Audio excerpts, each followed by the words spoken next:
अभी तक हम लोग चर्चा कर रहे थे यूनिट 1। जैसा कि मैंने आपको बताया था कि मॉडर्न इंडिया और इंडियन नेशन मूवमेंट पढ़ने का जो तरीका हम लोगों ने बनाया हुआ है विनय सर के नेतृत्व में, तो उसमें हम लोगों ने इस पूरे सेक्शन को 3 यूनिट्स में बांट रखा है। यूनिट 1 या सेक्शन यूनिट 1, 2 और यूनिट 3।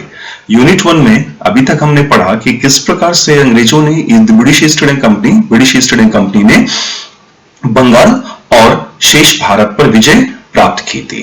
और 1757 बैटल ऑफ प्लासी से लेकर के 1857 द ग्रेट रिवोल्ट ऑफ 1857 के बीच के 100 वर्षों में ब्रिटिश ईस्ट इंडिया कंपनी ने भारत भूमि का लगभग 63% भाग अपने प्रत्यक्ष शासन में ले लिया था और भारत का 63% भाग अंग्रेजों का सीधे तौर पर गुलाम बन चुका था। और जो 1/3 भाग था, शेष 1/3 भाग, 1/3 part of remaining India, that was allowed by the Britishers to be ruled by the raja rajwadas and nawabs. तो 2/3 हिस्से पर अंग्रेजों का प्रत्यक्ष शासन स्थापित हुआ और 1/3 हिस्से पर राजा रजवाड़ों और नवाबों का शासन जारी रहने दिया गया, क्योंकि अंग्रेजों ने यह पाया था कि 1857 के विद्रोह में राजा रजवाड़ों और नवाबों ने अंग्रेजी राज की बड़ी सहायता की थी, बड़ी मदद की थी, जिससे कि अंग्रेजी राज भारत में बच पाया। So they found out the Raja Rajwadas and Nawabs very useful to continue the British rule here in India, and they had actively supported the British Raj, Raja Rajwadas. They had actively supported the British Raj. Not only they had actively supported, but they also provided arms and ammunitions and guns and funds. ठीक है ना? तो 1/3 हिस्से पर जो भारतीयों का शासन रहा, वास्तव में राजा रजवाड़ों का शासन रहा, यूं बोला जाए तो ज्यादा बेहतर होगा, तो उसे हम लोग कहते हैं प्रिंसली इंडिया, प्रिंसली स्टेट्स। ठीक है ना, रियासतों का भारत। तो 2/3 भारत ब्रिटिश इंडिया और 1/3 भारत प्रिंसली स्टेट्स या राजे रजवाड़ों का भारत। और 1857 के महाविद्रोह के बाद 1858 में जब ब्रिटिश संसद में, ब्रिटिश पार्लियामेंट में एक अधिनियम पारित किया, the act for the betterment of government of India, Bharat सरकार की बेहतरी के लिए पारित किया गया अधिनियम 1858, जिसके तहत भारत में ईस्ट इंडिया कंपनी का शासन समाप्त कर दिया गया था और ब्रिटिश भारत को सीधे तौर पे ब्रिटिश ताज के हवाले कर दिया गया था, ब्रिटिश क्राउन के हवाले कर दिया गया था। और 1/3 भारत के राजे रजवाड़ों का जो शासन था, उनको अंग्रेजी ताज की या ब्रिटिश ताज की संप्रभुता स्वीकार करनी पड़ी थी, उन्हें अपना फॉरेन पॉलिसी सरेंडर करना पड़ा था। और उस वक्त क्वीन एम्प्रेस थी क्वीन विक्टोरिया। तो क्वीन विक्टोरिया न केवल इंग्लैंड की साम्राज्ञी, न केवल ब्रिटेन की साम्राज्ञी, लेकिन वो भारत की भी साम्राज्ञी बन चुकी थी। तो 1858 से लेकर के जब तक आजादी नहीं मिल गई, तब तक ब्रिटिश भारत पर ब्रिटिश ताज का शासन चलता था और रियासतों के राजे रजवाड़ों और नवाबों को ब्रिटिश ताज की सर्वोच्चता स्वीकार करनी होती थी। ठीक है, तो जैसे जैसे करके, धीरे धीरे करके भारत पर अंग्रेजी राज का वर्चस्व स्थापित होता गया और जैसे जैसे भारत अंग्रेजों का उपनिवेश बनता गया, वैसे वैसे करके धीरे धीरे ही अंग्रेजों ने भारत पर शासन करने के लिए और अपने औपनिवेशिक हितों की पूर्ति करने के लिए अपनी नीतियां विकसित करनी शुरू की, नीतियां बनानी प्रारंभ कर दी थी। और उन्हीं नीतियों के द्वारा उन्होंने भारत का अधिकतम शोषण किया था। और यूनिट 2 के सब टॉपिक्स के बारे में पिछले लेक्चर्स में मैंने आपको बताया था, और फिलहाल इस क्लास में, इस लेक्चर में हम लोग डिस्कस करने जा रहे हैं the British land revenue policy. ठीक है ना, तो इस यूनिट में हम लोग पढ़ेंगे अंग्रेजों की भू राजस्व नीति, अंग्रेजों की हस्तकरघा उद्योगों को लेकर के नीति, उनकी सामाजिक सांस्कृतिक नीति और अंग्रेजों की शैक्षणिक नीति। ठीक है ना, educational policy of the Britishers in India. तो लैंड रेवेन्यू पॉलिसी या लगान नीति या भू राजस्व नीति। तो अब अंग्रेजी शासन के अंतर्गत हमारे किसान आ चुके थे और अब किसानों को लगान किन्हें देना था? अब किसानों को लगान ईस्ट इंडिया कंपनी को देना था 1857 तक, और 1858 से सीधे तौर पे अंग्रेजी राज को, क्योंकि ईस्ट इंडिया कंपनी का शासन 1857 के विद्रोह के बाद समाप्त कर दिया गया था, डिसकंटिन्यू कर दिया गया था। तो लैंड रेवेन्यू पॉलिसी को लेकर के, भू राजस्व नीति को लेकर के अंग्रेजों ने कुल मिलाकर 3 प्रमुख नीतियां बनाई, जिन पे हम लोग चर्चा करने जा रहे हैं। एक नीति जिसे परमानेंट सेटलमेंट बोला गया, ठीक है ना, परमानेंट सेटलमेंट, या इसी को कहा गया स्थायी बंदोबस्त, परमानेंट सेटलमेंट या स्थायी बंदोबस्त। इसके अतिरिक्त दूसरी व्यवस्था जिसे टेम्पोररी सेटलमेंट कहा गया, ठीक है ना, टेम्पोररी सेटलमेंट, या इसी को कई बार महालवाड़ी सेटलमेंट भी बोला जाता है, महालवाड़ी, ठीक है ना। तो महालवाड़ी कहिए या अस्थायी बंदोबस्त, ठीक है ना। तो एक स्थायी बंदोबस्त और दूसरा अस्थायी बंदोबस्त, जिसे महालवाड़ी व्यवस्था या महालवाड़ी बंदोबस्त कहा जा रहा है। तो शब्द से ही पता चल रहा है कि स्थायी बंदोबस्त में जरूर कोई ना कोई बात स्थायी रही होगी, ठीक है ना, और वो बात फिर महालवाड़ी व्यवस्था में स्थायी नहीं रखी गई, उसे अस्थायी बना दिया गया।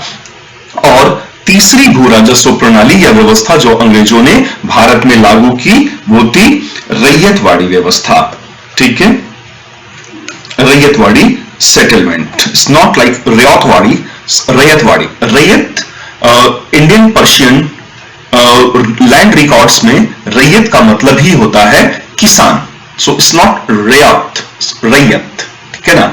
तो रैयतवाड़ी सेटलमेंट। तो 3 तरीके की भू राजस्व प्रणालियां या बंदोबस्त, रैयतवाड़ी बंदोबस्त या व्यवस्था कहिए या प्रणाली कहिए, ठीक है। इन्हीं तीनों के बारे में हमें अध्ययन करना है। तो परमानेंट सेटलमेंट को अगर हम लोग लें या स्थायी बंदोबस्त को लें, तो हम इसे पहले समझ लेते हैं, देखिए, फिर इंपॉर्टेंट पॉइंट्स आपको मैं नोट डाउन करा दूंगा। परमानेंट सेटलमेंट ये 1790 में लाया गया, ध्यान से समझिएगा ना इसको, 1790 में लाया गया और 1793 में इसे परमानेंटली लागू कर दिया गया, ठीक है ना। तो लाया गया था 1790 में और विधिवत रूप से हमेशा के लिए लागू किया गया 1793 में। तो 1793 में इसे इंट्रोड्यूस किया था, इसे लाने का, विकसित करके लागू करने का काम किया था बंगाल के गवर्नर जनरल लॉर्ड कॉर्नवालिस ने। और स्वयं लॉर्ड कॉर्नवालिस ब्रिटेन का खुद एक बहुत बड़ा लैंडलॉर्ड था। तो ऐसे गवर्नर्स, गवर्नर जनरल्स या वायसरॉय जिनके नाम के पहले लॉर्ड लगा होता, इसका अर्थ ही होता है कि वो इंग्लैंड में बड़ा लैंडलॉर्ड था, ठीक है। तो परमानेंट सेटलमेंट लागू किया गया। अब देखिए, स्टेट, ठीक है ना, स्टेट यानी कि राज्य। अब कौन राज्य? ईस्ट इंडिया कंपनी का राज्य। और दूसरी तरफ हमारे हजारों लाखों किसान, ठीक है। अब ये कहां लागू किया गया? ये लागू किया गया बंगाल में, ठीक है ना, बंगाल में लागू किया गया परमानेंट सेटलमेंट। और राज्य अब किसानों से लगान की वसूली करेगा, ठीक है। तो राज्य को किसानों से लगान की वसूली करना, यानी कि किसान लगान देंगे और राज्य लगान लेगा। किसान अपनी उपज में से एक हिस्सा राज्य को देंगे, जितना कि राज्य तय करेगा। अब समस्या यहां यह है, देखिए कि 1793 में बंगाल, बिहार और उड़ीसा में अंग्रेजों की संख्या बहुत थोड़ी थी। So there were very few Britishers, and they were going to collect lagan from thousands and thousands of peasants of Bengal, Bihar and Odisha. ठीक है ना? तो हजारों हजार किसानों से लगान की वसूली करने जा रहे थे। अंग्रेज मुट्ठी भर थे, बहुत थोड़े थे, और उनके लिए यह संभव नहीं था कि वो एक एक किसान से अलग अलग लगान की वसूली कर सकें। तो उन्होंने क्या किया, अंग्रेजों ने क्या किया कि लगान की वसूली करने के लिए, चूंकि वो स्वयं डायरेक्टली नहीं कर सकते थे, तो उन्होंने कुछ लोगों को ठेका दिया। ठीक है ना? जमींदार बोले गए, जमींदार। तो ये जमींदार कौन है? ये जमींदार मिडिलमैन, मध्यस्थ वर्ग। किसके बीच में मध्यस्थ वर्ग? राज्य और किसान के बीच में मध्यस्थ वर्ग। ठीक है? और इन्हें क्या दिया गया? इन्हें ऑनरशिप राइट दिया गया, इन्हें मालिकाना हक प्रदान किया गया, ownership right to collect land revenue from the peasants of their zamindari. ठीक है ना? तो जैसे मान लीजिए एक जमींदार Z1, तो जमींदार Z1 को 10 गांव की जमींदारी दे दी गई। तो जमींदार Z1 अब 10 गांव के किसानों से लगान की वसूली करेगा। ठीक है? और जमींदार लगान की वसूली करेगा, और लगान की वसूली करने के बाद वो किसको देगा? वो किसको देते थे? वो ईस्ट इंडिया कंपनी को देते थे। और कितना देंगे ये तय कर दिया सरकार ने, यानी कि कंपनी ने। Fixed revenue demand, fixed revenue demand. तो अंग्रेजों ने रेवेन्यू डिमांड फिक्स कर दिया, तय कर दिया कि जमींदार को अपने जमींदारी से कितना लगान देना है। जितना भी देना है वो कंपनी तय कर देती थी। लैंड रेवेन्यू, देखिए इसको हम लोग ऐसे भी लिख सकते हैं, इसको लिखिए ज्यादा बेहतर तरीके से, लैंड, या ऐसे लिख देते हैं हम लोग, revenue demand. Revenue demand was fixed and it was fixed forever. राजस्व की मांग तय कर दी गई। रेवेन्यू डिमांड was fixed, तय कर दी गई, और हमेशा हमेशा के लिए तय कर दी गई थी। तो once revenue demand was fixed, it was fixed forever, and it was not a subject, it was not a subject to be revised periodically। ठीक है ना? इसका मतलब होता कि जिस भी क्षेत्र में जमींदार से एक निश्चित रकम की अदायगी तय कर दी गई थी, वो अदायगी हमेशा हमेशा के लिए तय कर दी गई थी, और उसमें समय समय पर संशोधन नहीं हो सकता था। तो सबसे खास बात क्या? सबसे खास बात ये कि revenue demand was fixed forever और परमानेंट। तो यही परमानेंट था। परमानेंट सेटलमेंट में देखिए, स्थायी बंदोबस्त में क्या चीज स्थायी थी? स्थायी बंदोबस्त में जमींदारों से लगान की मांग स्थायी थी, और ये लगान देते थे। ठीक है? बदले में जमींदारों को क्या मिलता था? बदले में जमींदारों को कमीशन मिल जाता था। ठीक है ना? दलाली या कमीशन मिल जाता था। तो जमींदार वास्तव में ऑनरशिप राइट में थे, इनको मालिकाना हक दिया गया था, और इन्हीं से लगान, इन्हीं को निर्देश दिया गया कि ये लगान की वसूली करें अपने अपने एरिया से अपने अपने जमींदारी के किसानों से लगान की वसूली करें। ठीक है, तो रेवेन्यू डिमांड फिक्स यहां पर। तो सेटलमेंट, अब एक बात बताइए, देखिए सेटलमेंट यानी कि बंदोबस्त किसके साथ हुआ है? सेटलमेंट हुआ यहां, सेटलमेंट, बंदोबस्त, बंदोबस्त सरकार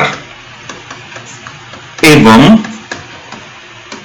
किसके बीच में? जमींदारों के मध्य या बीच।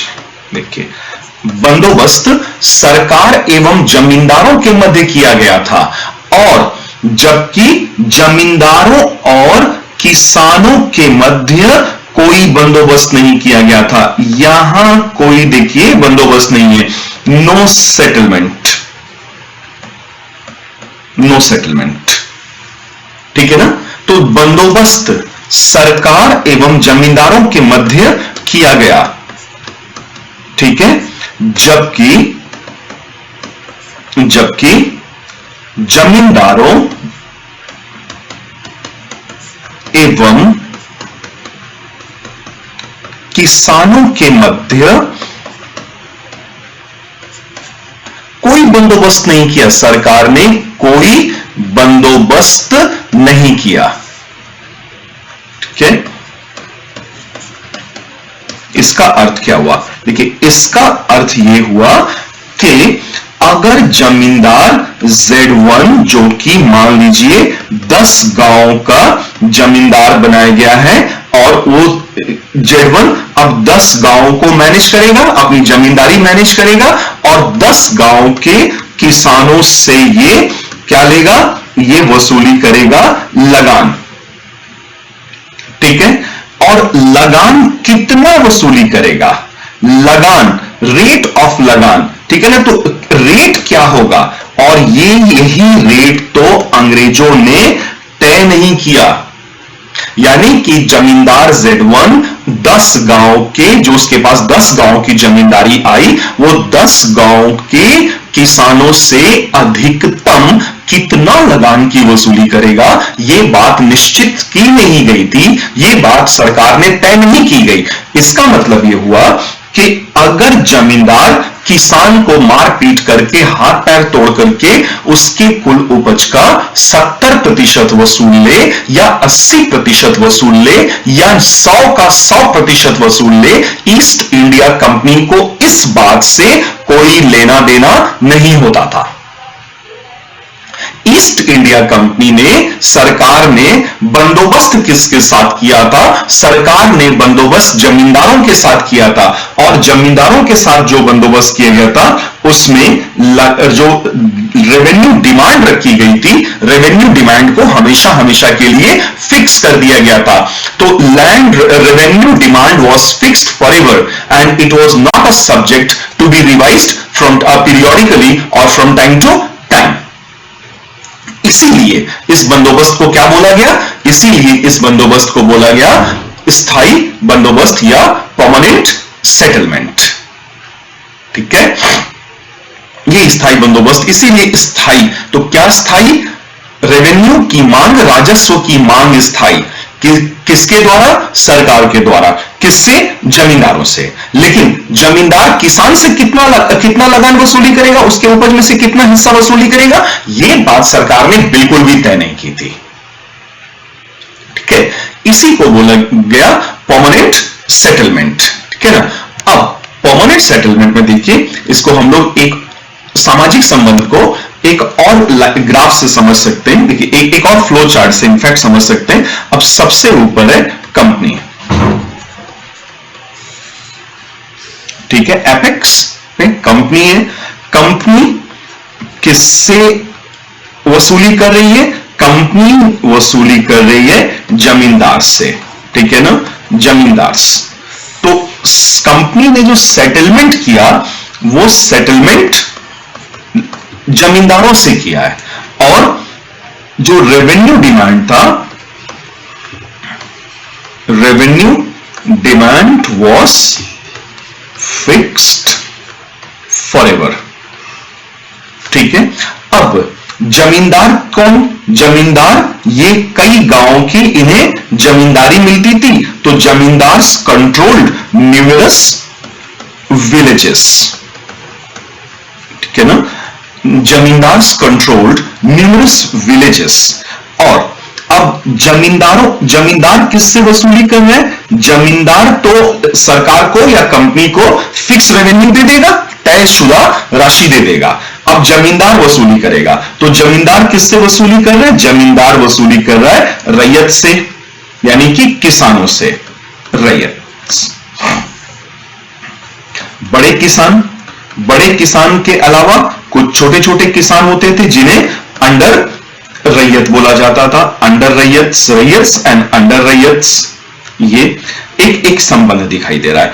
और रैयत में किसानों में जो धनी किसान थे, बड़े किसान थे, उन्हें जोतेदार बोला जाता था, जोतेदार्स। ठीक है, ये रिच पीजेंट्स थे, जोतेदार्स वर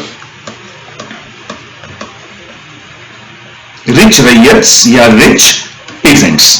और ये संबंध रखते थे अंडर रैयत से। ठीक है ना, अंडर, यहां पर भी अंडर रैयत है, अंडर रैयत्स, इनके अधीन। और जो छोटे मंझोले किसान थे और बड़े किसान जोतेदार, इनके बीच में एक पारस्परिक संबंध बना हुआ रहता था।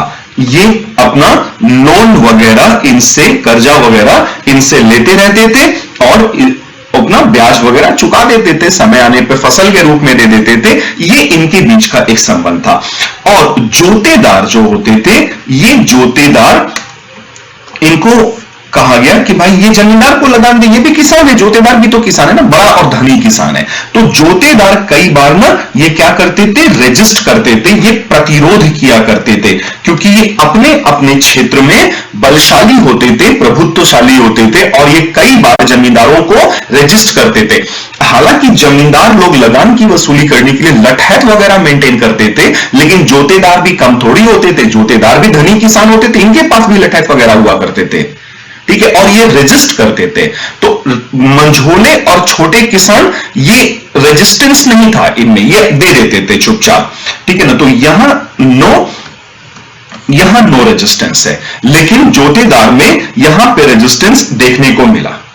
ठीक है, तो एक प्रकार का ये सामाजिक संबंध दिखाई दे रहा है। इसी पूरी व्यवस्था को क्या कहा जा रहा है? इसी पूरी व्यवस्था को परमानेंट सेटलमेंट या स्थायी बंदोबस्त कहा गया। ठीक है, तो परमानेंट सेटलमेंट को और भी कई नामों से अलग अलग क्षेत्रों में जाना जाता था। जैसे परमानेंट सेटलमेंट को कहीं बिस्वादारी, कहीं जमींदारी, ठीक है ना, या इसी तरह से इस्तमरारी बंदोबस्त के नाम से भी जाना गया। तो प्रीलिम्स के लिए देखिए जो कुछ इंपॉर्टेंट पॉइंट्स होते हैं वो ये कि परमानेंट सेटलमेंट या स्थायी बंदोबस्त ये किसने इंट्रोड्यूस किया? It was introduced by Lord Cornwallis. ठीक है ना, it was introduced by Lord Cornwallis, the governor, ठीक है ना, the governor general of Bengal. और उस जमाने में मैंने आपको पहले भी बताया, उस जमाने में बंगाल में बिहार और उड़ीसा भी शामिल होते थे। ठीक है ना, तो परमानेंट सेटलमेंट 1793 में आया। हालांकि 1790 में लाया गया, 1793 में इसको परमानेंटली लागू कर दिया गया था। परमानेंट सेटलमेंट को विधिवत तरीके से लागू कर दिया गया था, तो 1793 लिया जाता है वर्ष लागू होने का, और लाए जाने का 1790। ठीक है ना, तो permanent settlement was introduced by Lord Cornwallis, the governor general of Bengal, in the regions of Bengal which also included Bihar and Orissa. ठीक है, परमानेंट सेटलमेंट को अन्य कई नामों से जाना गया। ठीक है, पहला तो ये कि चूंकि मध्यस्थ वर्ग इसमें जमींदार था तो जमींदारी सेटलमेंट भी बोला गया। कई बार अलग अलग क्षेत्रों में इसे बिस्वेदारी सेटलमेंट भी कहा गया। और 1 बीघा में 20 बिस्वा या 20 बिस्सा अलग अलग क्षेत्रों में, कहीं मंडा, कहीं बिस्सा, कहीं बिस्वा बोला जाता है, कहीं कट्ठा भी बोला जाता है ना। तो बिस्वा, 20 बिस्वा का 1 बीघा यूनिट ऑफ मेजरमेंट लिया जाता था, तो इसीलिए इसको बिस्वेदारी भी बोल दिया जाता था, या इस्तमरारी बंदोबस्त, इस्तमरारी सेटलमेंट भी बोला जाता था। ठीक है ना। ऐसे पॉइंट आपको मिलेंगे किताबों में जब आप पढ़ेंगे। ओल्ड एडिशन ऑफ एनसीईआरटी, जो पुरानी एनसीईआरटी आती थी क्लास 12 की, जो चलती थी पुरानी एनसीईआरटी जिसे प्रोफेसर बिपिन चंद्रा ने लिखा, उसमें भी ये पॉइंट्स आपको अच्छे से मिल जाएंगे। और इसे और बेहतर तरीके से समझना है और आसान तरीके से केस स्टडीज के साथ समझना है, तो आपको इसके लिए थोड़ी सी मदद लेनी होगी नई वाली एनसीईआरटी। ठीक है ना। वो क्लास 12 का जो पार्ट 3 टेक्स्ट बुक है, थीम्स वाली text book, themes in Indian history.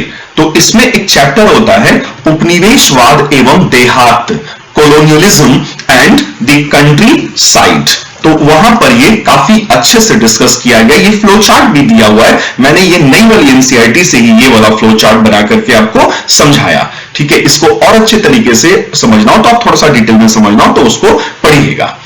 Colonialism and the countryside, औपनिवेशवाद एवं देहात। ठीक है ना। तो ये अन्य अन्य नामों से जाना गया। और दूसरी खास बात ये कि जो जमींदार थे, आपने पढ़ा कि जमींदार को क्या दिया गया, इसमें जमींदार को ऑनरशिप राइट दिए गए।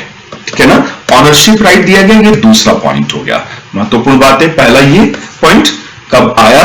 ठीक है ना। जमींदार को ऑनरशिप राइट दिया गया। और देखिए ये ब्रिटिश भारत के रियासतों को छोड़ करके, क्योंकि रियासतों के राजा रजवाड़ा और नवाब वो अपने अपने क्षेत्र में अपने तरीके का लगान बंदोबस्त लागू करते थे। ये राजा रजवाड़ा वाला इंडिया में लागू नहीं होता था। ये जो 2/3 ब्रिटिश इंडिया था ना, ये वहां ये लगान बंदोबस्त लागू होते थे। तो 19% of the British India territory, 19% of the British India territory पे ये लागू हुआ था, बंगाल, बिहार और ओडिशा।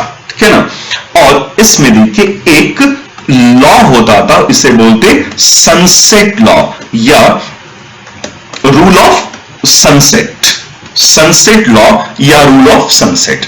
अब रूल ऑफ सनसेट को यहां पे समझते हैं इस फ्लो चार्ट में। जो ये रेवेन्यू डिमांड फिक्स किया गया ना, अंग्रेजों ने जमींदारों को बोला कि भाई आपके जमींदारी से हमें एक निश्चित राशि चाहिए। जैसे मान लीजिए यहां पे Z1 को बोल दिया गया कि आपके 10 गांव के जमींदारी से हमें मान लीजिए 200 रुपया चाहिए। तो अब ये 200 रुपया प्रतिवर्ष चाहिए इन्हें, चाहे उस गांव में उन 10 गांव में अकाल पड़ गया हो, चाहे उन 10 गांव में बम्पर फसल हुई है, सरकार को 200 रुपए से मतलब है कि रेवेन्यू डिमांड फिक्स है ना। तो यहां रेवेन्यू डिमांड फिक्स किया। और अब अगर मान लीजिए कि अकाल पड़ गया, सूखा पड़ गया और जमींदार Z1 10 गांव के किसानों से लगान की वसूली नहीं कर पाया, तो अब ये 200 रुपया ईस्ट इंडिया कंपनी को नहीं दे पाएगा, नहीं पे कर पाएगा।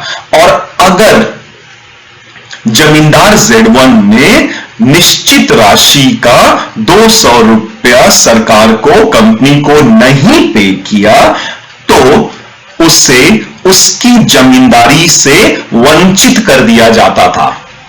तो एक तारीख तय कर दी जाती थी कि इस फलाने तारीख को सूरज ढलने के पहले पहले अगर तयशुदा राशि नहीं जमा हुई तो जमींदार को उसकी जमींदारी से बेदखल कर दिया जाता था, हटा दिया जाता था। So on a fix date before sunset, if a zamindar failed to deposit his fixed amount of revenue, his jamindari was escheated by the state. His jamindari was taken back, escheated, jabt, and either sold out to any third party or it was auctioned out. तो जमींदार अगर निश्चित तिथि को सूरज ढलने के पहले पहले तयशुदा राशि नहीं जमा करा पाया तो उससे उसकी जमींदारी छीन ली जाती थी, उसे उसकी जमींदारी से वंचित कर दिया जाता था और उसकी जमींदारी या तो किसी तीसरे पक्ष को बेच दी जाती थी या उसकी ऑक्शनिंग कर दी जाती थी, उसकी नीलामी कर दी जाती थी। ठीक है ना, तो ये हो गया कि on a fix date, on a fix date before sunset, before sunset, if a jamindar failed to deposit his fixed amount,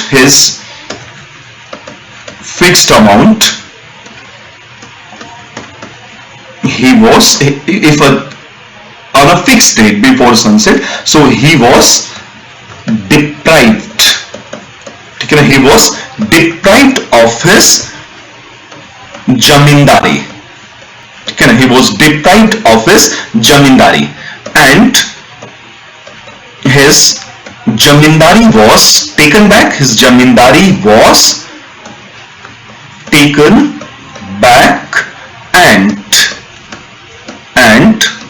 sold out to either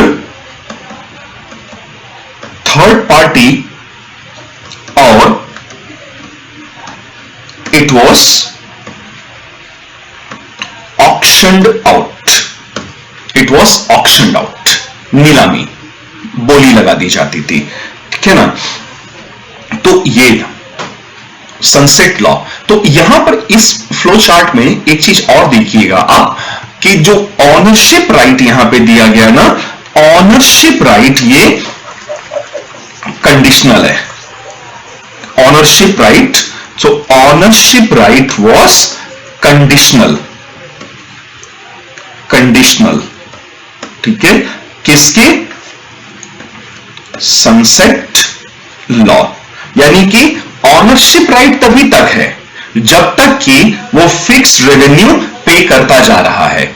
जिस बार निश्चित तिथि वो पे नहीं कर पाया जमींदार, तो उससे उसका मालिकाना हक छीन लिया जाता था, जमींदारी छीन ली जाती थी और किसी तीसरे पक्ष को बेच दी जाती थी या उसकी ऑक्शनिंग कर दी जाती थी। तो कई बार जमींदार भी जानबूझ करके डिफॉल्टर बनते थे, ये किसानों से लगान की वसूली कर लेते थे और जमा नहीं करते थे सरकार के पास, और जब जमा नहीं करते थे तो डिफॉल्टर हो जाते थे और फिर इनकी जमींदारी का ऑक्शनिंग बोली लगता था, नीलामी लगती थी। तो जमींदार क्या करते, अपने ही आदमियों को भेज करके वो पूरी ऑक्शनिंग को मैनेज कर देते, उसको हाईजैक कर लेते और कम दाम पर फिर से वो अपने नौकर चाकर के नाम पर जमींदारी या अपने लोगों के नाम पे जमींदारी वापस ले लेते थे।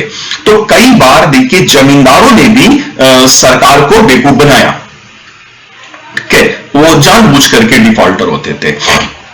लेकिन सबसे खतरनाक बात इस पूरे बंदोबस्त में, सबसे खतरनाक बात जो थी वो ये थी कि देखिए सेटलमेंट यहां है ही नहीं, नो सेटलमेंट। किसानों और जमींदारों के बीच में सरकार ने सेटलमेंट नहीं बनवाया, कुछ सेटलमेंट नहीं, यानी कि अगर जमींदार जितना चाहे अपने जमींदारी के किसानों से वो लगान की वसूली कर सकता था, वो उपज का 70% ले सकता था, 80%, 90%, कुछ भी ले सकता था। ठीक है, तो सबसे खतरनाक बात यही थी कि there was no settlement between the zamindars and the peasants. ठीक है, ये पूरी बात समझ में आ गई होगी आपको। तो अब देखिए ये परमानेंट सेटलमेंट में एक चीज तो हो गई थी कि सैकड़ों जमींदारों से जो स्थायी बंदोबस्त किया गया था, फिक्स्ड रेवेन्यू डिमांड कर लिया गया था, तो सरकार को यह पता होता था कि इस साल हमें इतनी निश्चित राशि प्राप्त हो जाएगी। तो अंग्रेजों ने परमानेंट सेटलमेंट के बहाने अपने लिए रेगुलर सोर्स ऑफ इनकम बना लिया था। आय की एक निश्चित राशि वो उनको मालूम होता था कि हर साल हमें यह राशि प्राप्त हो जाएगी, रेगुलर सोर्स ऑफ इनकम तय हो गया था। ठीक है, तो अब इस बंदोबस्त में देखिए एक दिक्कत क्या आ रही थी कि अगर मान लीजिए कि बम्पर फसल हो जाए, लहलहाती बम्पर फसल हुई और उस बम्पर फसल के साथ ही साथ या किसी साल ऐसा हो गया कि अनाज की कीमतें बेतहाशा बढ़ गई, तो बम्पर फसल होने पर अनाज की कीमतें बेतहाशा बढ़ जाने पर इससे कंपनी को फायदा नहीं होता था, फायदा होता था जमींदारों को। तो कंपनी ने यह सोचा कि यार फिक्स्ड रेवेन्यू पेमेंट में तो लॉन्ग रन में, लॉन्ग टर्म में हमें घाटा उठाना पड़ रहा है, क्योंकि अगर बम्पर फसल हो जाए या अनाज की कीमतें बहुत बढ़ जाएं तो उससे मेन बेनिफिशियरी जमींदार होते थे, ये लोग फायदा उठा लेते थे अनाज की बढ़ती हुई कीमतों का या बम्पर फसल का ये फायदा उठा लेते थे, क्योंकि जमींदारों को तो एक निश्चित राशि ही देनी होती थी ना, और उसके अलावा जो ये जबरदस्त वसूली करते थे किसानों से, उनका खून चूस करके वो पैसा ये हड़प कर जाते थे, ज्यादा अपने पास रखने लगे थे। तो ईस्ट इंडिया कंपनी ने आगे चल के यह सोचा कि ये ऐसा कुछ करते हैं नए क्षेत्रों में, जब इन्होंने नए नए क्षेत्र जीते और क्षेत्र जीते, बंगाल, बिहार और उड़ीसा के बाहर निकल करके दूसरे क्षेत्र जब इन्होंने जीता, तो इन्होंने वहां अवॉइड किया, इन्होंने वहां परमानेंट सेटलमेंट लागू ही नहीं किया। और अंग्रेजों ने यह सोचा कि अब परमानेंट सेटलमेंट लागू नहीं करेंगे, क्योंकि परमानेंट सेटलमेंट में लॉन्ग टर्म में इन्हें घाटा उठाना पड़ रहा था और रियल बेनिफिशियरी, वास्तविक लाभ, अच्छा लाभ जमींदारों को होने लगा था। तो नए क्षेत्रों में ईस्ट इंडिया कंपनी ने जो नया बंदोबस्त लागू किया, उस नए बंदोबस्त को कहा गया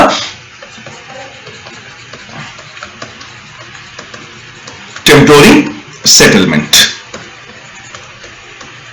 ठीक है, टेम्पोररी सेटलमेंट नाम दिया गया इसे, अस्थाई बंदोबस्त।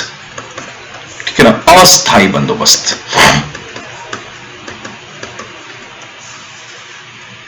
ठीक है, तो अस्थाई या इसी को एक और नाम से पुकारा गया Mahalwari.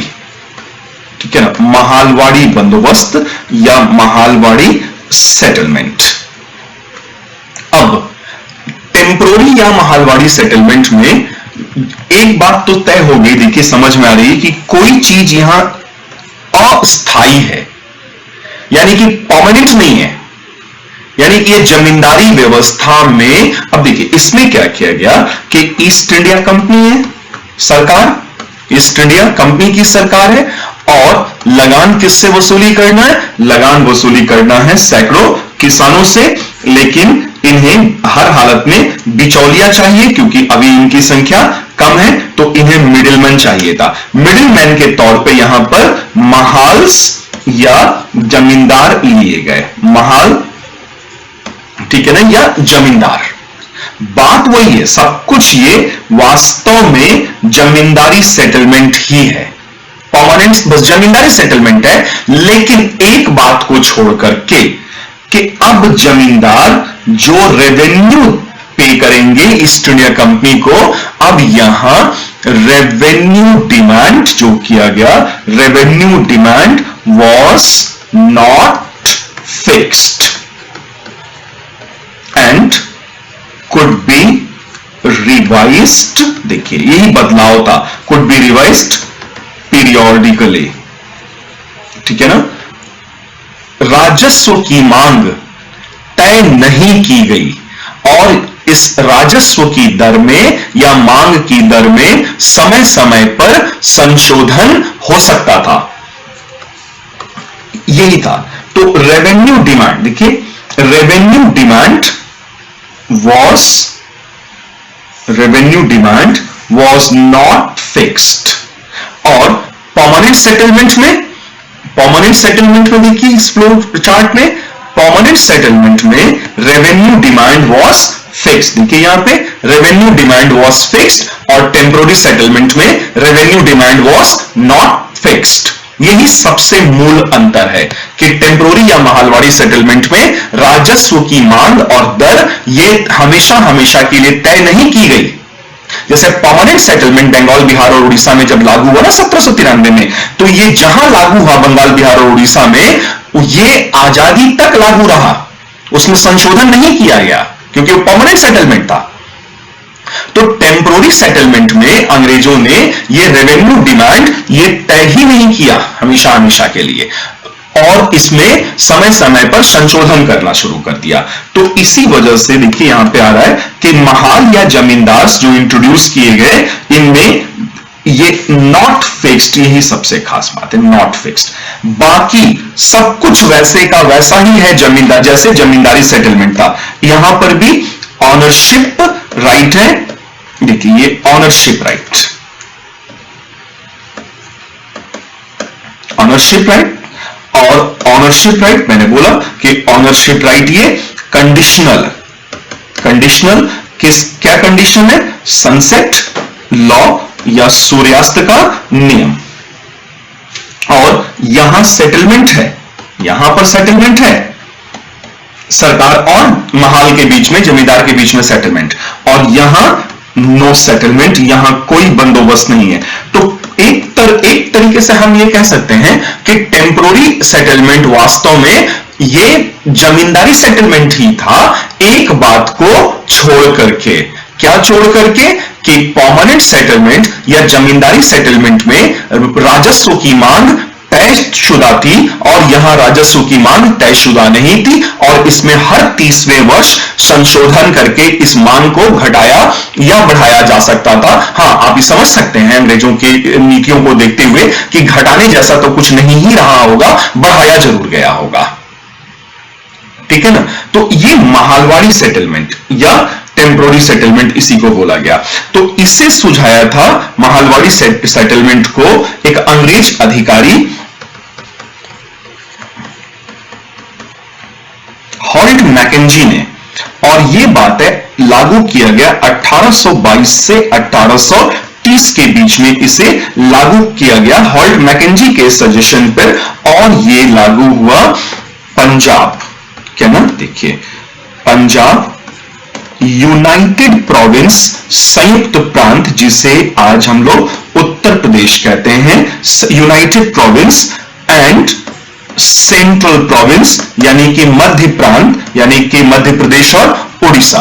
Punjab United province and central province, और ये कितना ब्रिटिश भूभाग का कितना कवर अप करता था? ये कवर अप करता था 30% ऑफ द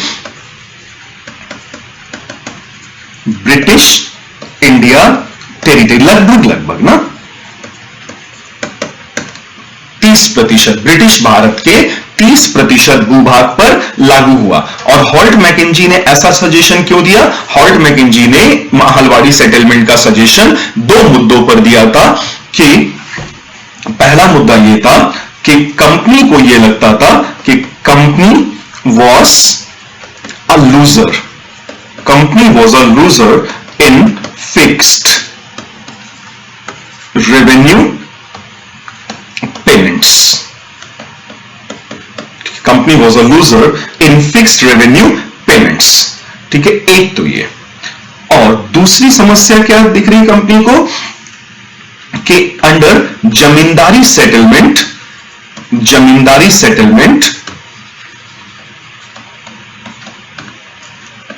रेवेन्यू डिमांड, ठीक है ना, रेवेन्यू डिमांड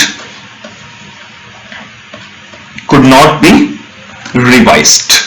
कि जमींदारी सेटलमेंट में एक मजबूरी ये हो गई कि लगान की ये कि फिक्स रेवेन्यू होने पर उसमें संशोधन नहीं किया जा सकता था, तो बढ़ाया नहीं जा सकता था। और दूसरा ये लग रहा है कि लॉन्ग रन में तो भाई घाटा हो रहा है, क्योंकि जब बंपर फसल हो रही और जब अनाज की कीमतें बढ़ रही तो रियल बेनिफिशियरी, वास्तविक लाभ प्राप्त करता जमींदार वर्ग था। ठीक है, तो ये सब सोच करके जब हॉल्ट मैकेंजी ने ये सजेशन दिया तो उसके सजेशन को ईस्ट इंडिया कंपनी ने तुरंत ही लागू किया पंजाब, मध्य प्रांत और यूनाइटेड प्रोविंस यानी कि उत्तर प्रदेश में। ठीक है, अब जो तीसरे प्रकार का बंदोबस्त था जिसे अंग्रेजों ने लागू किया वो था रैयतवाड़ी सेटलमेंट। ठीक है ना, रैयतवाड़ी सेटलमेंट तीसरा बंदोबस्त। तो रैयत, इंडो पर्शियन सोर्सेज में, टेक्स्ट बुक में रैयत का मतलब रैयत या मुजारियान, तो रैयत या मुजारियान का मतलब ही रियाया। रियाया देखिए कई टेक्निकल टर्म्स मिलते हैं किसानों के लिए। रियाया, रियाया, रैयत, मुजारियान, खुदकाश्त, बहीकाश्त, ऐसे करके कई टेक्निकल टर्म्स हैं। तो यहां रैयत का मतलब किस सेंस में हम लोग ले रहे हैं, यहां रैयत का मतलब किसान ले रहे हैं हम लोग, ठीक है ना। और रैयतवादी सेटलमेंट में जो सबसे खास बात थी, वो सबसे खास बात ये थी कि देखिए कि जो स्टेट और किसान, यानी कि रैयत, छोटे रैयत, मंझोले रैयत और बड़े रैयत, जिन्हें बड़े रैयत, धनी रैयत, जिन्हें जोतेदार कहा जाता था, तो यहां पर सीधे सेटलमेंट किया गया। देखिए directly, direct settlement, direct settlement है ये। किसके किसके बीच में, सरकार और किसान के बीच में डायरेक्ट सेटलमेंट है। और ये लोग रेवेन्यू पेमेंट डायरेक्टली किसको देंगे, अब रेवेन्यू पेमेंट डायरेक्टली स्टेट को देंगे, यानी कि कोई बिचौलिया वर्ग नहीं आया इसमें। तो नो मिडिलमैन, ठीक है ना, नो मिडिलमैन, कोई मध्यस्थ वर्ग नहीं। और सेटलमेंट, डायरेक्ट सेटलमेंट किया गया था रैयत से, इसीलिए इसे रैयतवाड़ी बंदोबस्त कहा गया।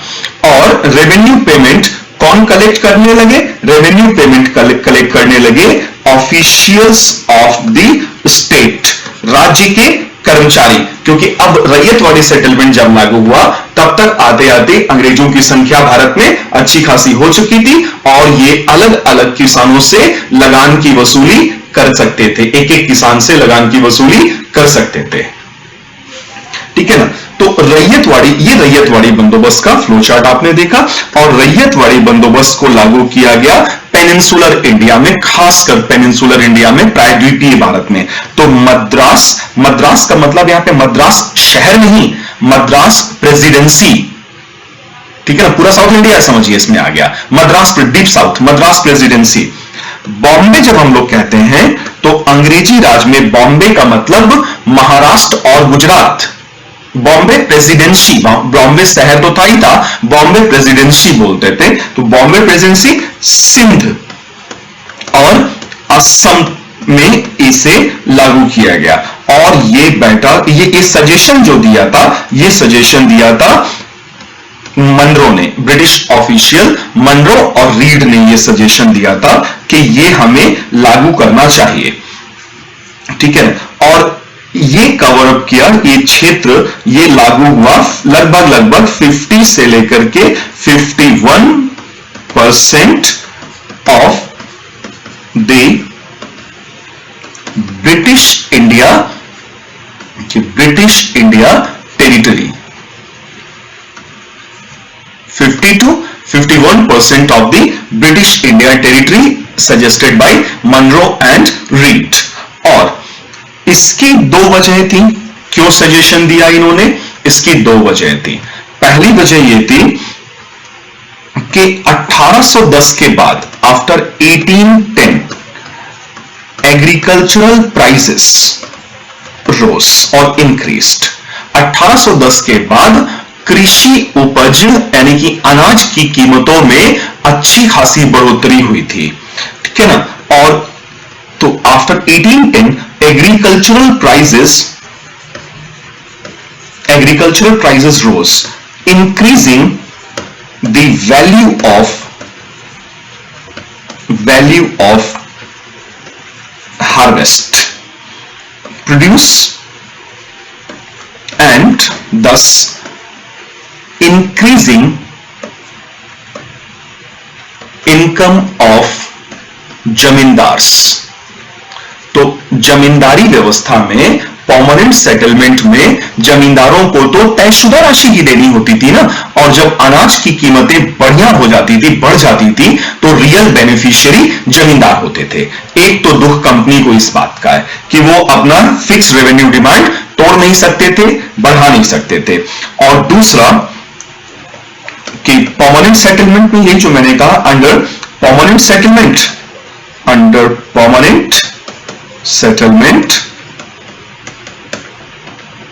रेवेन्यू डिमांड वॉज फिक्स्ड, ये बढ़ा घटा नहीं सकते थे, रेवेन्यू डिमांड वॉज फिक्स्ड, राजस्व की दर जो रेवेन्यू डिमांड किया था अंग्रेजों ने जमींदारों से वो तय कर रखा था ना। और अंग्रेज भी सोच रहे थे, कंपनी भी सोच रही थी कि अब उन्हें अपना आय बढ़ाना चाहिए, इनकम बढ़ाना चाहिए, तो कुछ नए रास्तों की तलाश में थी। तो the British wanted to enhance their income, ठीक है ना, and now they were looking for some other methods. तो ये ओवरऑल हमने देखा कि रेवेन्यू डिमांड बढ़ाने के लिए उन्होंने बिचौलिया वर्ग को समाप्त कर दिया, और यहां पर भी कोई तयशुदा राशि नहीं रखी गई। यहां पे तो खैर तयशुदा राशि का मतलब ही नहीं है, क्योंकि जमींदार ही नहीं है, और लगान की वसूली सीधे राज्य के कर्मचारियों के माध्यम से की जाने लगी। तो एक बारगी हमें ऐसा लग रहा है कि रैयतवाड़ी सेटलमेंट में किसानों को थोड़ी राहत मिली होगी, किसानों की आकांक्षाओं को इस सेटलमेंट ने पूरा किया होगा, जरूर किया होगा, ऐसा लग रहा है। लेकिन वास्तव में ऐसा हुआ नहीं। कि क्यों नहीं ऐसा हुआ? कि इसके दो रीजन थे। तो दिस सेटलमेंट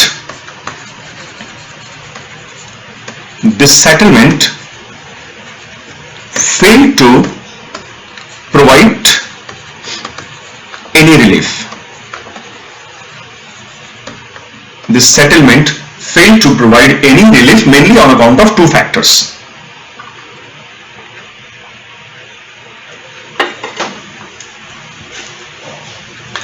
तो यह बंदोबस्त किसानों की आकांक्षाओं को पूरा कर पाने में फेल कर गया, असफल हो गया।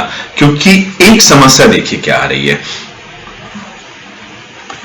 Rate of land revenue was fixed very high. खुद अंग्रेजों ने जब लगान की दर तय की इस रैयतवाड़ी बंदोबस्त में, तो उन्होंने लगान की अत्यधिक उच्च दर तय की थी।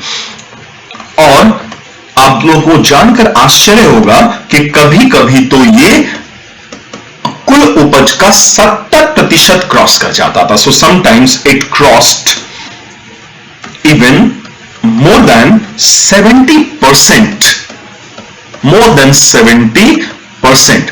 अब जरा सोचिए कि किसान ने कुल उपज उपजाया और उसकी कुल उपज का 70% से भी ज्यादा भाग लगान के रूप में सरकार एकत्रित कर लेती थी, तो हमारे किसानों के पास क्या ही कुछ बच जाता रहा होगा? कुछ नहीं बचता था। किसान हैंड टू माउथ हो गया, किसान हैंड टू माउथ हो गया। Indian peasantry was left marginalised, was left pauperised and totally ruined and destroyed. They were left with hand to mouth only. बुरे तरीके से बर्बाद हुआ इंडियन पीजेंट्री क्लास। सबसे ज्यादा असर, सबसे ज्यादा बर्बादी शायद ब्रिटिश राज में हमारे भारतीय किसानों को ही झेलना पड़ा रहा होगा। ये इतनी खतरनाक व्यवस्था थी, इतना तगड़ा सेट, ये सब कुछ बंदोबस्त बना रखा था। अब देखिए, जो परमानेंट सेटलमेंट था, इसके बहुत ज्यादा दुष्परिणाम झेलने पड़े हमारे किसानों को। Impact of permanent settlement, impact of permanent settlement. तो परमानेंट सेटलमेंट इसी में आप चाहे तो डाल सकते हैं, and Mahalwari as well. Impact of permanent and Mahalwari, खासकर इन दोनों का हम लोग अध्ययन कर रहे हैं। तो अब देखिए, मुगल पीरियड में भी, मुगल काल में भी, अंग्रेजों के पहले का जो साम्राज्य था वो मुगल साम्राज्य था। मुगल साम्राज्य में भी जमींदार हुआ करते थे। तो मुगल साम्राज्य में जो जमींदार होते थे वो भी बिचौलिए का काम करते थे। देखिए, इसको मैं कंपेयर करके बताता हूं। पॉइंट नंबर 1, तो मुगल स्टेट और मुगल स्टेट के बीच, मुगल स्टेट ने तय किया जमींदार, और जमींदार की लगान वसूली करते थे किसान से, ठीक है ना, किसानों से। और ये बिचौलिए, इंटरमीडियरीज, ठीक है ना, इंटरमीडियरीज। और कई बार अकबर, जहांगीर वगैरह वो किसानों से डायरेक्ट भी वसूली करते थे, रैयतवाड़ी सेटलमेंट टाइप का भी होता था। तो यहां ये खास बात ये है कि ये सिर्फ intermediary with no ownership right. तो मुगल काल में जमींदारों को ऑनरशिप राइट नहीं मिलता था, नो ऑनरशिप राइट। ये सिर्फ बिचौलिए का काम करते थे और अपना कमीशन ले लेते थे, कमीशन खोरी करते थे, ऑनरशिप राइट नहीं होता था इनको। और ये चूंकि विलेज बेस्ड जमींदार होते थे, ग्रामीण क्षेत्रों वाले जमींदार होते थे, तो ये किसानों के साथ कुछ हद तक अपना इमोशनल बॉन्डेज या इमोशनल अटैचमेंट भी रखा करते थे, ठीक है। जबकि ब्रिटिश पीरियड में इसको कंपेयर करके देखिए, ब्रिटिश स्टेट और इसमें किसान पीजेंट्स और जो बिचौलिया वर्ग इंट्रोड्यूस किया इन्होंने अपने जमींदारों का, ब्रिटिश जमींदार, तो ये इंटरमीडियरीज भी हैं, intermediaries, and they also enjoyed ownership rights.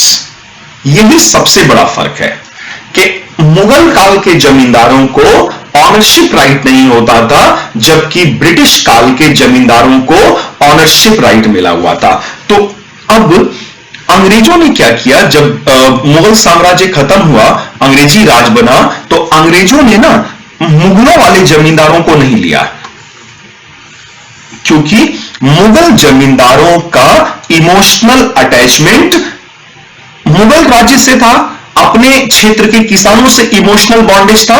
तो इसीलिए अंग्रेजी राज में जमींदारों का नया वर्ग सृजित किया गया, पुराने मुगल कालीन जमींदारों को रिप्लेस कर दिया गया। तो ये न्यू क्लास ऑफ जमींदार्स थे, new class of zamindars created by the British. इसीलिए देखिए, चूंकि ये जो नया जमींदार वर्ग था ना, ये नया जमींदार वर्ग अंग्रेजों का उपज था, अंग्रेजों की बदौलत था। तो ये नया जमींदार वर्ग किसका सपोर्टर रहा? ये सपोर्टर्स थे ईस्ट इंडिया कंपनी के, या सीधे सीधे हम लोग बोल दे तो British, supporters of the British Raj in India.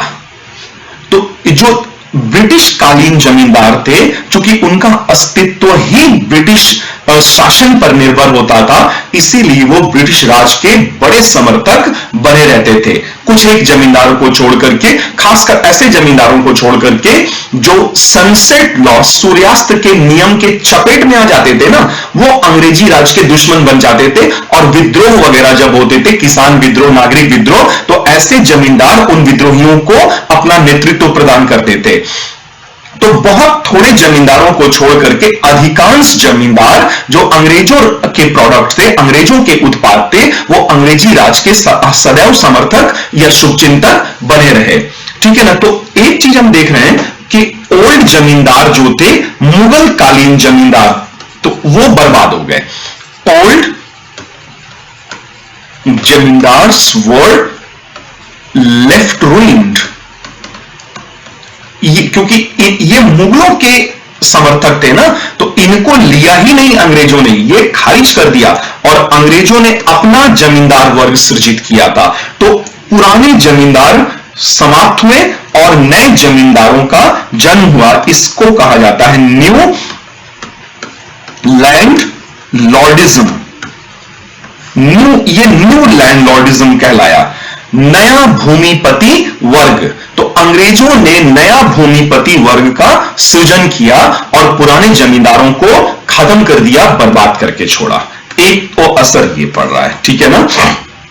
अब देखिए दूसरा, कि जो अंग्रेजी राज में जो विलेज बेस्ड जमींदार्स थे, village based zamindars were replaced by rich people from urban areas। इसको समझाता हूं अभी, ठीक है ना।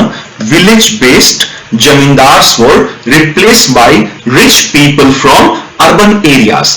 हो क्या रहा था देखिए एग्जैक्टली, कि जो ग्रामीण क्षेत्र आधारित जमींदार थे, कई बार वो, चूंकि थोड़ा बहुत इमोशनल अटैचमेंट हो ही जाता अपने क्षेत्र के किसानों से, तो कई बार अकाल या सूखा पड़ने पर वो लगान की अदायगी या वो फिक्स्ड रेवेन्यू नहीं दे पाते थे, तो उनसे उनकी जमींदारी छीन जाती थी। जैसे इसको उदाहरण के तौर पे समझिए, जमींदार Z1, क्या ना, जमींदार Z1 ये बड़ा जमींदार, 100 गांव का, 100 विलेजेस का ये जमींदार, और इसको फिक्स्ड रेवेन्यू देना है, फिक्स्ड रेवेन्यू पेमेंट करना है, फिक्स्ड रेवेन्यू पेमेंट करना है। मान लीजिए इसको 1000 रुपया टू दी स्टेट, राज्य को पे करना है, लेकिन इसके क्षेत्र में अकाल पड़ जाता, सूखा पड़ जाता है, ड्राउट, सूखा पड़ गया क्योंकि मॉनसून फेल कर गया। अब अकाल पड़ा तो ये वसूली नहीं कर पाया, fail to collect, failed to collect लगान, तो और जब ये लगान नहीं कलेक्ट कर पाया तो अब ये जमा नहीं कर पाएगा, और अंग्रेजों ने रूल ऑफ सनसेट लगा रखा था, सूर्यास्त का नियम या सनसेट लॉ। अब सनसेट लॉ के तहत इसको निश्चित तिथि को सूरज ढलने के पहले पहले Z1 को 1000 रुपया राजकोष में जमा कराना ही कराना था, और अगर नहीं जमा करा पाया तो रूल ऑफ सनसेट और उसकी जमींदारी गई, deprived of, Z1 was deprived of his जमींदारी। ठीक है, अब Z1 की जमींदारी छीन गई, और जमींदारी छीनी तो जमींदारी छीनी तो उसकी ऑक्शनिंग हुई, बोली लगी, नीलामी हुई, और ऑक्शनिंग हुई तो ऑक्शनिंग में अमीर लोग आए कलकत्ता से, rich people from Calcutta, Calcutta से मान लीजिए अमीर लोग आए, और उन अमीर लोगों में से किसी रिच पीपल ने, R1 ने, वो 100 गांव का जमींदारी खरीद लिया, 100 गांव की जमींदारी R1 ने खरीद ली, रिच पीपल फ्रॉम कैलकाटा इसने खरीद ली। तो हम क्या देख रहे हैं कि जो विलेज बेस्ड जमींदार Z1 था, अब वो रिप्लेस हो गया urban rich people R1 from Calcutta, ये हुआ। तो ठीक है ना, तो village based zamindars were replaced by rich people from Calcutta, and several village based zamindars fell prey to the sunset law when they failed to deposit their amount on fixed date before sunset due to some problem or famine, drought, natural calamity, flood, है ना, ऐसी problems आती रहती थी। अब तीसरा impact देखिएगा ना, तीसरा इंपैक्ट ये देखिए कि जो जमींदार्स होते थे, जमींदार्स का मेन इंटरेस्ट क्या होता था? मेन इंटरेस्ट होता था maximum realization of revenue, maximum collection of revenue, ठीक है ना, और मैक्सिमम कलेक्शन ऑफ रेवेन्यू तो हो जाता था, और not even a single part was spent on the upliftment of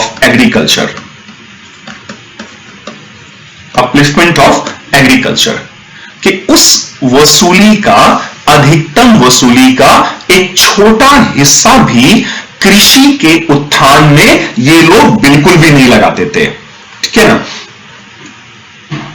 तो इससे बैकवर्डनेस, खेती क्या होने लगी? खेती बाड़ी पिछड़ने लगी, बैकवर्डनेस ऑफ इंडियन एग्रीकल्चर, क्योंकि किसान के पास भी तो नहीं बच रहा है ना कि वो कुछ खेत में लगाएगा, इन्वेस्टमेंट खरीदे, फर्टिलाइजर खरीदे, एग्रीकल्चरल इक्विपमेंट्स खरीद पाए। तो प्रिमिटिव एग्रीकल्चर वही हल वगैरह से चल रहा था और कुछ सुधार नहीं हुआ, और उस पर से गड़बड़ी जरूर हो रही थी, क्योंकि जमीन पर दबाव बढ़ता ही जा रहा था, अधिक से अधिक खेती करनी पड़ती थी, जमीन को परती भी नहीं छोड़ पा रहे थे। तो जब जमीन को परती नहीं छोड़ेंगे ना, तो जो भूमि की उर्वरता मेंटेन करनी होती है ना, वो तो वो मेंटेन नहीं कर पाएगा किसान।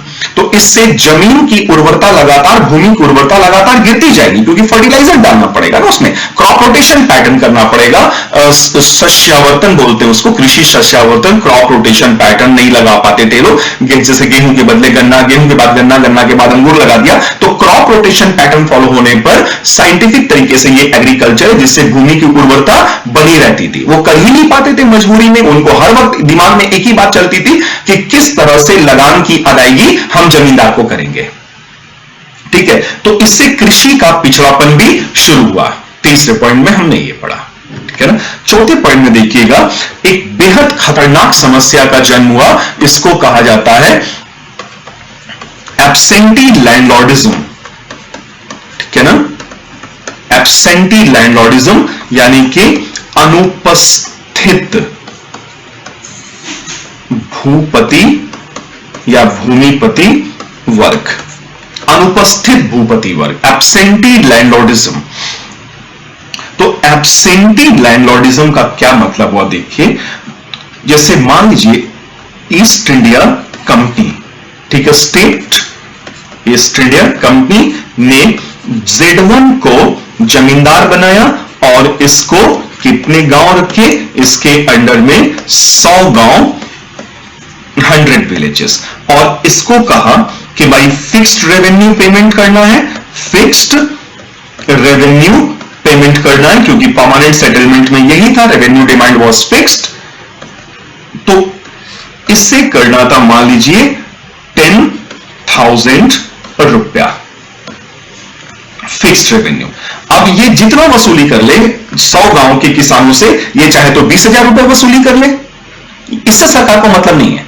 सरकार को मतलब यह है कि जमींदार Z1 चूंकि 100 गांवों का अब जमींदार है जिसके पास ऑनरशिप राइट है, तो वो क्या करेगा, 10,000 रुपया हर साल कंपनी को देगा, बात खत्म। बस इतनी सी ही बात थी।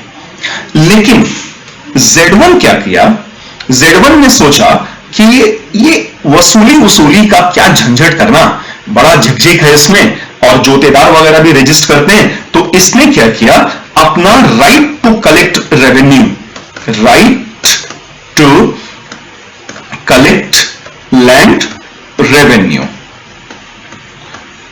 इसने बेच दिया, सोल्ड आउट, बेच दिया, खुद नहीं वसूली किया।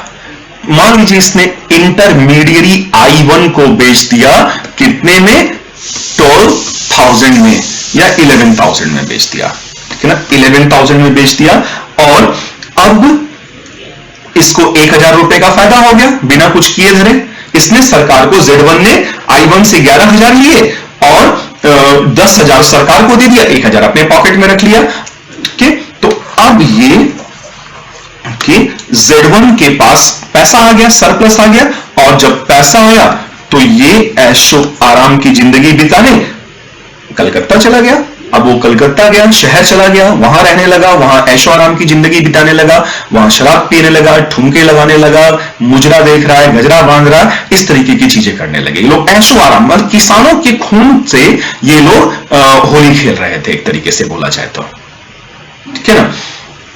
तो I1, अभी I1 ने सोचा ये Z1 तो बढ़िया 1,000 रुपया लेकर के कलकत्ता निकल गया, वहां ठुमके उनके लगा रहा है। तो I1 ने सोचा कि मैं भी ऐसा कुछ करता हूं। तो I1 ने I2 को, दूसरे बिचौलिए को 12,000 में बेचा। अब इसके पास 1,000 रुपया है, ये भी इसने लिया, ये भी कलकत्ता पहुंच गया ठुमके लगाने। अब I2 ने देखा वाह दोनों ठुमके लगा रहे हैं, ये भी गजरा उजरा मुजरा देकर दारू वारू पी रहे हैं सब। इसने बेचा I3 को 13,000 में और ये भी निकल गया उधर ही।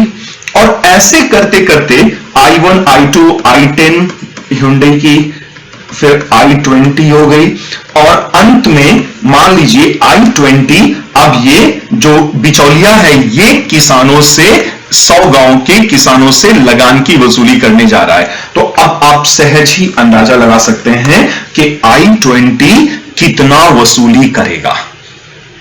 बीच का जितना पैसा है सब, अंतिम भार किस पे पड़ा, अंतिम भार पड़ा किसानों पर। तो ये जो Z1 और पीजेंट के बीच में देखिए, Z1 एक्चुअल जमींदार Z1 है, एक्चुअल जमींदार Z1 है, और वसूली किसानों से करनी है अपने जमींदारी के। बीच में जो इंटरमीडियरीज करके आए, I1 I20 इंटरमीडियरीज, तो intermediaries sometimes even rose to more than, कभी कभी तो ऐसा होता था कि 50 से भी ज्यादा इंटरमीडियरीज हो जाते थे, इतना भीषण। और ये ज्यादातर कहां रहने चले जाते थे? ऐशो आराम करने शहरों में, कैलकाटा वगैरह में, और वहां ऐशो आराम की जिंदगी बिताते थे किसानों की खून कमाई पर। खून से होली खेलना इसी को बोला जाता है, ठीक है। तो I20 I50 तक पहुंच जाता था। यकीन नहीं होता है आज के जमाने में, आज 2020 में हमें ये यकीन नहीं हो सकता है कि इतने ज्यादा बिचौलिए होते थे। और ये सब, और ये इनको हम लोग बोलते एब्सेंटी, ये एब्सेंटी लैंडलॉर्ड्स हैं, जो कि वास्तव में है नहीं, ये सब शहरों में है। और तो डिस्टेंट जमींदार, अभी ये दूर वाले भी है, एब्सेंटी भी है और डिस्टेंट भी है। तो डिस्टेंट जमींदार्स एक्टेड एज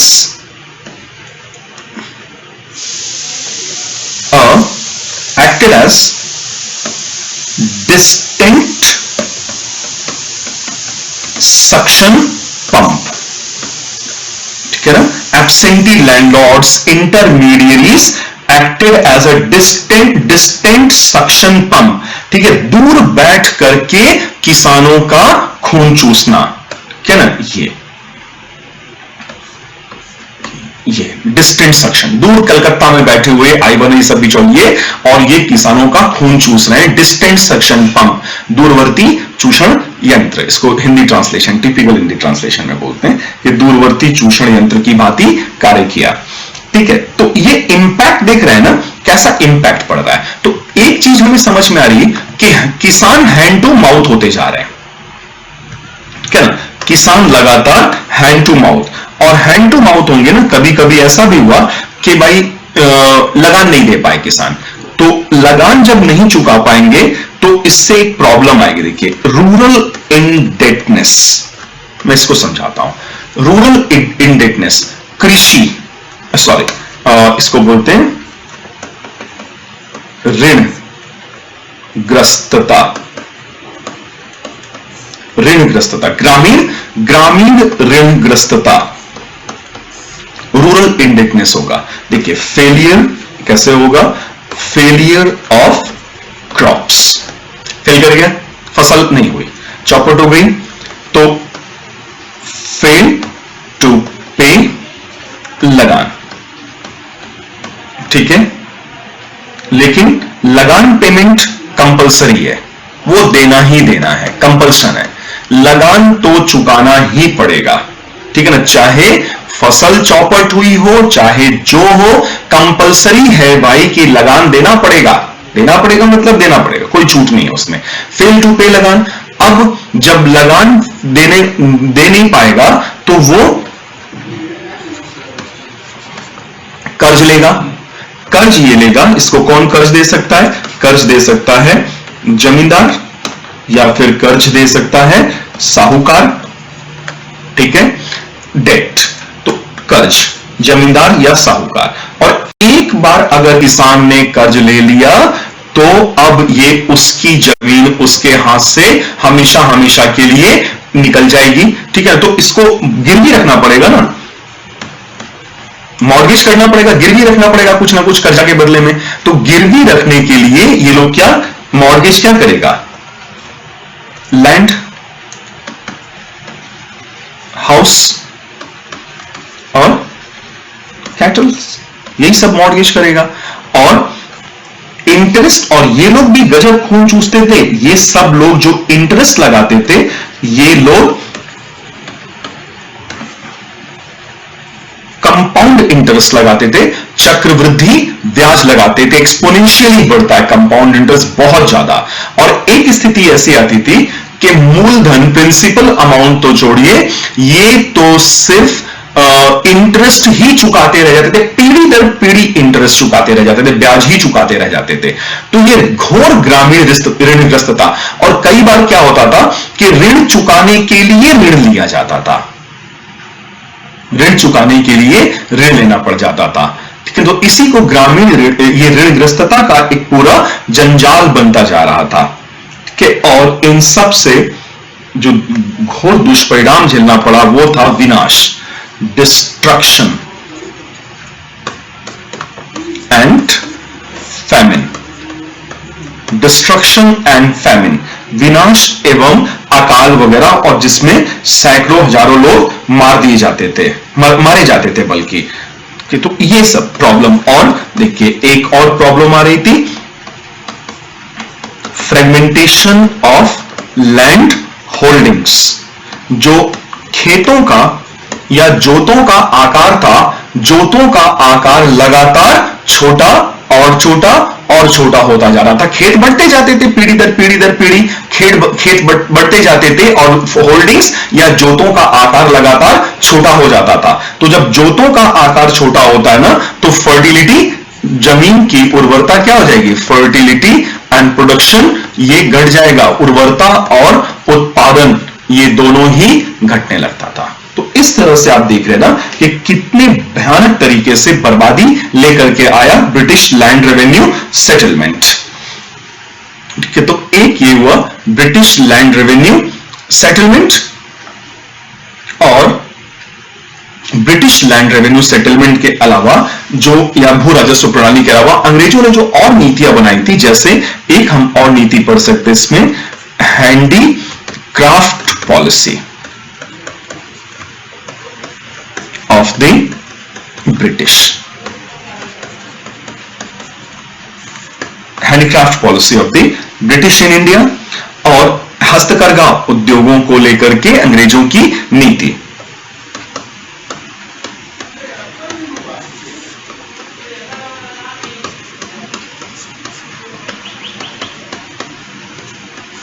हस्तकरघा उद्योग नीति, handicraft policy of the British.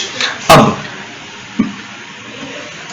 पहले के लेक्चर्स में हमने यह पढ़ा हुआ है कि भारत का हस्तकरघा उद्योग अत्यधिक समुन्नत अवस्था में था, काफी समुन्नत अवस्था में था, और भारतीय हस्तकरघा उद्योगों के वस्तुओं की दुनिया भर में, विशेषकर यूरोप के बाजारों में जबरदस्त मांग होती थी, और इतनी मांग कि इंडिया का जीडीपी दुनिया के जीडीपी में 24.5% के आसपास तक कंट्रीब्यूट कर देता था, योगदान दे देता था, और इंडिया का जीडीपी ग्रेट ब्रिटेन के जीडीपी का 8.5 गुना था। इतनी बड़ी अर्थव्यवस्था थी भारत, और एक्सपोर्ट ओरिएंटेड इकोनॉमी था India. Indian economy was an export oriented economy with very little amount of import. So for that reason balance of trade and balance of payments were inclined in favor of India. And India was considered to be a dumping yard of gold and silver. ठीक है ना? तो handicraft industry, हस्तकरघा उद्योग नीति अंग्रेजों ने बनाई, और जिसका परिणाम ये रहा कि सोची समझी रणनीति के तहत भारत के हस्तकरघा उद्योगों को अंग्रेजों ने तोड़कर खत्म किया। Destruction of which caused destruction of Indian handicraft industry. ठीक है ना? तो अगर हम लोग इसे दो चरणों में बांट करके पढ़ें, साम्राज्यवाद और उपनिवेशवाद के संदर्भ में दो चरणों में बांट करके पढ़े, तो आप ये देखेंगे कि इसको हम लोग एक ले लेते हैं बाईं तरफ, फर्स्ट फेज, प्रथम चरण। आपको याद होगा मैंने आपको पढ़ाया था कि 1750 के दशक से लेकर के 1813 के आसपास इस चरण को साम्राज्यवादी नीति के अंतर्गत क्या बोला गया, मर्केंटाइलिस्टिक फेज। ठीक है ना? मर्केंटाइलिस्टिक फेज या वणिकवाद का चरण, वणिकवाद का चरण, मर्केंटाइलिस्टिक फेज। और मर्केंटाइलिस्टिक फेज में मैंने बताया था कि इस वक्त अभी इंग्लैंड का औद्योगिकरण हो रहा था। ठीक है ना? तो इंग्लैंड had been experiencing, हुआ नहीं था, had been experiencing industrialization.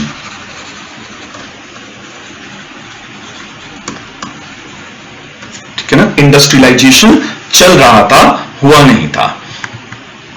और इस चरण में ईस्ट इंडिया कंपनी की क्या नीति थी? East India Company was involve in maximization, है ना, maximization of its trade related benefits and profits. East India Company was involve in maximization of its trade related benefits and profits. तो अभी चल रहा था इंग्लैंड का औद्योगिकरण और ईस्ट इंडिया कंपनी को भी पैसा निकालना था, भारतीयों के पॉकेट से पैसा निकाल करके ही भारतीयों का सामान खरीदने की नीति बनाई थी अंग्रेजों ने, कंपनी ने। इसे वो लोग क्या नाम देते थे? इन्वेस्टमेंट बोलते थे। तो इस समय वो भारत के हस्तकरघा उद्योगों पर ध्यान नहीं दे रहे हैं, अपने प्रॉफिट को, अपने लाभों को अधिकतम करने का प्रयास कर रहे हैं। तो नो इंटरेस्ट वॉज पेड और given, no interest was paid towards the Indian handicraft industry. Indian handicraft industry. Bharat के हस्तकरघा उद्योगों की तरफ अभी अंग्रेजों का ध्यान ही नहीं जा रहा था, क्योंकि वो स्वयं में भी व्यस्त हुआ करते थे। तो अभी सब कुछ ठीक चल रहा था और इस चरण में भी भारतीय हस्तकरघा उद्योगों का धाक बना हुआ था। तो Indian handicraft goods were in demand, ठीक है ना। और इसकी वजह से बैलेंस ऑफ ट्रेड और balance of payment were inclined in favour of India, कि व्यापार संतुलन और भुगतान संतुलन भारत के पक्ष में झुके हुए थे, क्योंकि अभी भी बड़े पैमाने पर भारतीय हस्तकरघा उद्योगों के वस्तुओं का निर्यात होता था और यूरोप के बाजार में भारी खरीदार मिलते थे हमें। तो एक तो ये था, लेकिन ये प्रथम चरण में था। और अगर हम लोग द्वितीय चरण में इसका सेकेंड फेज, ठीक है, द्वितीय चरण ले, जो 1813 से 1857 तक, 1807 तक आप ले सकते हैं। इस चरण को क्या बोला गया? इस चरण को बोला गया है फ्री ट्रेड, तो मुक्त व्यापार का चरण या मुक्त व्यापार की नीति, फ्री ट्रेड पॉलिसी।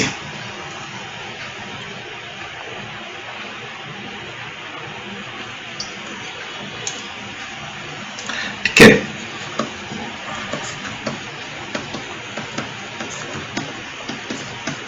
मुक्त व्यापार का चरण। और मैंने बताया था पिछले लेक्चर्स में कि उस जमाने के दो बड़े अर्थशास्त्रियों एडम स्मिथ और डेविड रिकार्डो ने इसे भरपूर समर्थन दिया। Adam Smith and David Ricardo, ठीक है ना। और फ्री ट्रेड पॉलिसी को इसका मतलब, और उन्होंने इस नीति को एक टेक्निकल टर्म भी दिया जिसको बोला गया लेज़र-फेयर, ठीक है ना, लेज़र-फेयर या मुक्त व्यापार का चरण। ठीक है, तो लेज़र-फेयर का मतलब हुआ let everyone be free to act, या minimum interference of the government in the economic activities, ठीक है ना, कि आर्थिक मामलों में सरकार का न्यूनतम हस्तक्षेप होना चाहिए। और इसी समय ये इसलिए भी आ रहा था ना क्योंकि 1813 तक आते आते इंग्लैंड का औद्योगिकरण पूर्ण हो चुका था, ठीक है ना। तो इंडस्ट्रियलाइजेशन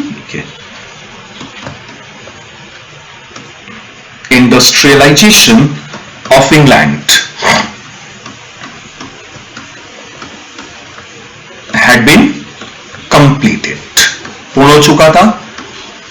और इसी वक्त इसी समय से इंग्लैंड में क्या एक्सपीरियंस किया जा रहा था? इंग्लैंड में एक्सपीरियंस किया जा रहा था industrial revolution.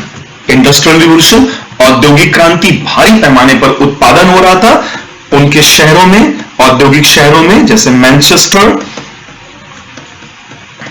Liverpool,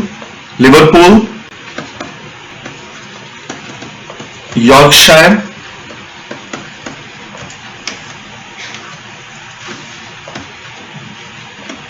Lancashire, cutlery जैसे तमाम औद्योगिक नगर बने थे, विकसित हुए थे और ताबड़तोड़ उत्पादन हो रहा था।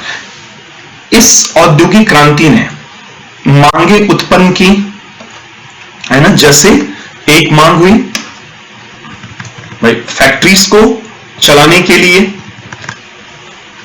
रॉ मटेरियल, तो एक मांग आई कि भाई रॉ मटेरियल्स चाहिए और उनके साथ साथ मिनरल रिसोर्सेस, कच्चे माल और खनिज संसाधनों की आपूर्ति सुनिश्चित कराइए, एक ये। दूसरा चीप लेबर, यानी कि सस्ता श्रम, ठीक है, सस्ता श्रम। और सबसे महत्वपूर्ण बात यह कि मार्केट, कैसे मार्केट? मोनोपोलाइज्ड मार्केट, ठीक है ना, मोनोपोलाइज्ड मार्केट्स, एकाधिकारवादी बाजारों की आवश्यकता हुई ताकि वो अपने मनमाने दामों पर अपना सामान बेच सके। मोनोपोलाइज्ड मार्केट्स चाहिए थे, ठीक है। तो raw materials, cheap labour, monopolize market, ये सब चीजें, और इसी वजह से बार बार फ्री ट्रेड की पॉलिसी आ रही है, मुक्त व्यापार की नीति। और उन्होंने एक और मांग रखी कि भाई ईस्ट इंडिया कंपनी के व्यापारिक एकाधिकारों को समाप्त किया जाए। तो एक रिजल्ट ये रहा कि इससे फ्री ट्रेड का कॉन्सेप्ट आया। और तीसरा एंड ऑफ, ये मैंने पढ़ाया था आपको, end of monopoly of east India company. और इससे संबंधित ब्रिटिश पार्लियामेंट ने 2 चार्टर एक्ट पारित किए थे, चार्टर एक्ट्स ऑफ 1813 एंड 1833, ठीक है। हमें ऐसे ही संदर्भों में देखिए रेगुलेटिंग और चार्टर एक्ट्स को पढ़ना होता है, वो अलग से पढ़ करके उसके प्रावधान याद करने की आवश्यकता नहीं होती है, उनको इंप्लीमेंट किया जाता है, देखा जाता है कि किस तरीके से वो सारे प्रावधान विकसित किए जा रहे थे, बनाए जा रहे थे और लागू किए जा रहे थे। इन सारे कॉन्टेक्स्ट में पढ़ना होता है, अलग से नहीं पढ़ा जाता है रेगुलेटिंग और चार्टर एक्ट्स, इन संदर्भों में हम अध्ययन किया करते हैं। तो 1813 में इसके चार्टर एक्ट के तहत ईस्ट इंडिया कंपनी के एकाधिकार को समाप्त किया गया, लेकिन चाय और चीन के साथ व्यापार पर एकाधिकार बना रहा। और फिर 1833 में जब चार्टर अधिनियम पारित हुआ ब्रिटिश पार्लियामेंट के द्वारा, ब्रिटिश संसद के द्वारा, तो उस समय फिर एक प्रावधान के तहत ईस्ट इंडिया कंपनी के चार्टर या मोनोपोली को पूरे तरीके से समाप्त कर दिया गया। चाय और चीन के साथ जो मोनोपोली बना हुआ था, एकाधिकार बना हुआ था, वो भी समाप्त किया गया। End of monopoly of east India company, ठीक है ना।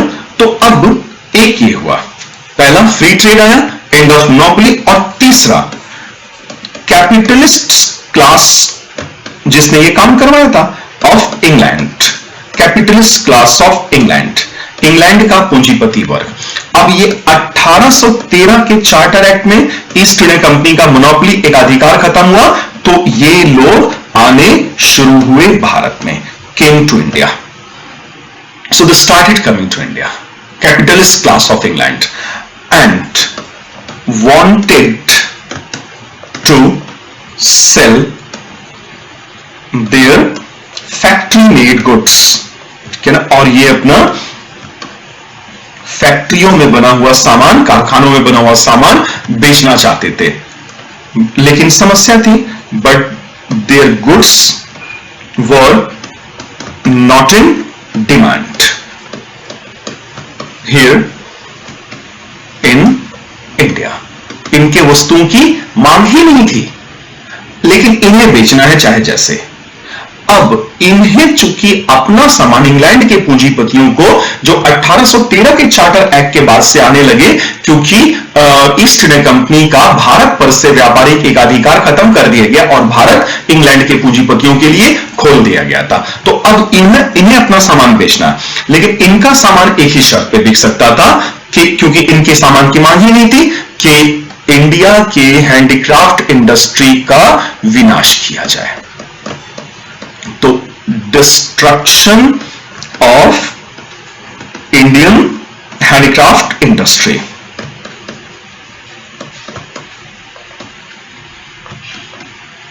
Destruction of Indian handicraft industry.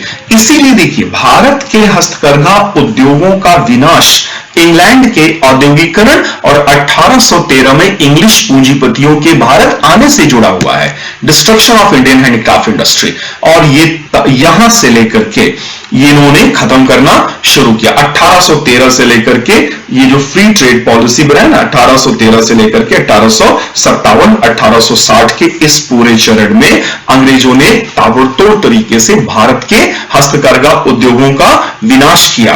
खासकर टारगेट पे था urban handicraft industry, urban handicraft industry,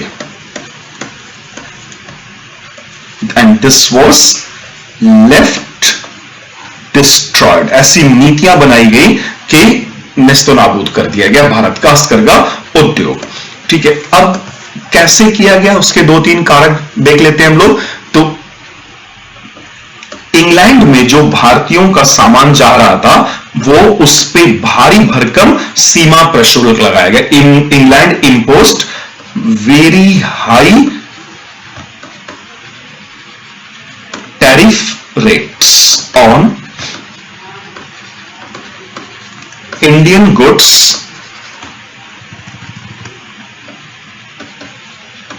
entering in England. ठीक है, इंग्लैंड ने भारत के सामानों पर भारी भरकम सीमा संबंधी प्रशुल्क लगाए और डिस्करेज करना, इंडियन एक्सपोर्ट डिस्करेज किया गया। इसके बावजूद आप सोचिए, इंडियन गुड्स की, भारतीय सामानों की स्मगलिंग हो जाती थी और भारी खरीदार तो भी मिलते रहते थे इंग्लैंड में। तो एक ही किया उन्होंने वहां। दूसरी तरफ इधर इंडिया में कि भारत के कलाकारों को, इंडियन आर्टिजन्स, इनको कच्चा माल ही ना लेने दो। Were deprived of raw materials, deprived of raw materials, कच्चे माल की आपूर्ति को ही बंद कर दो। ये सारा कच्चा माल ये अपने लिए उठवाने लगे, इंग्लैंड भेजने लगे और भारत के कलाकारों को ये बंद कर दिया, उपलब्ध नहीं हो रहा था। और तीसरा देखिए, इंग्लैंड के फैक्ट्री में जो बना हुआ सामान था ना, तो ये सस्ता पड़ता था ना। हैंडमेड गुड्स थोड़े महंगे पड़ते हैं, factory made goods were cheaper and colourful. ठीक है, सस्ते और आकर्षक होते थे ये कपड़े, खासकर कपड़े और सामान। और चौथा था जिसको बोला जाता था ददनी प्रथा, एक तरीके की प्रथा थी ददनी और लेटिंग आउट और पुटिंग आउट। ठीक है ना, यानी कि कलाकारों को, कारीगरों को क्या किया जाता था, एडवांस पेमेंट किया जाता था। कुछ पैसा दे दिया, एडवांस पेमेंट कर दिया, और एक बार एडवांस पेमेंट कर दिया, लेकिन जब सामान बन जाता था और खरीदने जाते थे तो औने पौने दाम पर, बहुत कम दाम पर खरीद लेते थे। तो बजाय कारीगरों को फायदा होने के ददनी में घाटा उठाना पड़ जाता था। तो दे के गया एडवांस 2 रुपया, बोले सामान खरीदेंगे 15 रुपए में, सामान बन गया, खरीद के ले जा रहे 12 रुपए में, तो घाटा उठाना पड़ जा रहा था। तो ददनी की वजह से खासकर वो कपड़ा उद्योगों में संलग्न कारीगर थे ना, वीवर्स, जो बुनकर थे, बड़ी संख्या में बुनकरों ने अपने अंगूठे काटने शुरू कर दिए थे। कि ना अंगूठा रहेगा ना ददनी हम लेंगे ना हम एडवांस लेंगे ना इस तरह का घाटा उठाना पड़ेगा।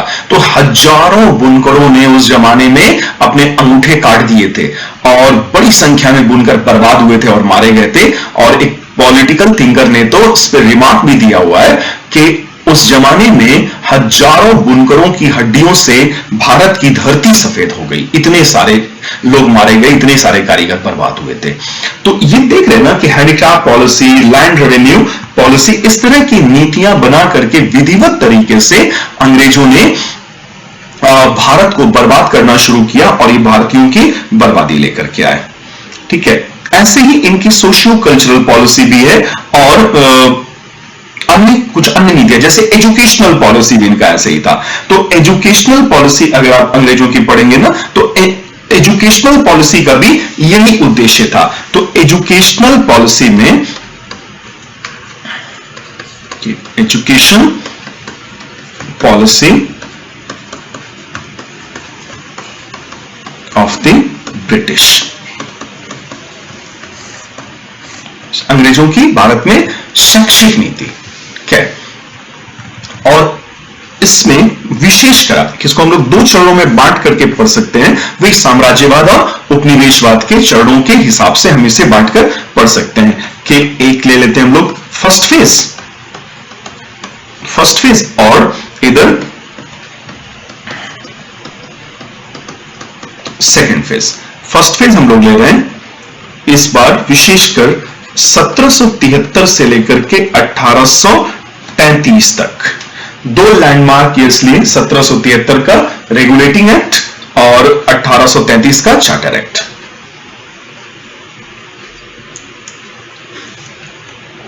और यहां 1833 और उसके आगे ऑनवर्ड्स। तो पहले चरण में जो इस चरण में देखिए तो इस चरण में अंग्रेजों की कोई विशेष शैक्षिक नीति नहीं है। No proper policy. ठीक है, कोई प्रॉपर पॉलिसी नहीं इनकी।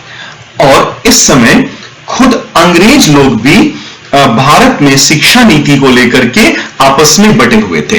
तो अंग्रेजों में, ईस्ट इंडिया कंपनी के लोगों में एक गुट जिनको हम लोग बोलते हैं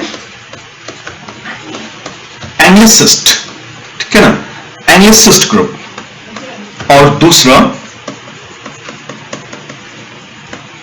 ओरिएंटलिस्ट ग्रुप, ठीक है ना, ओरिएंटलिस्ट। इनको कहते हैं आंग्लवादी और ये कहलाते हैं प्राच्यवादी, ठीक है ना, आंग्लवादी और प्राच्यवादी।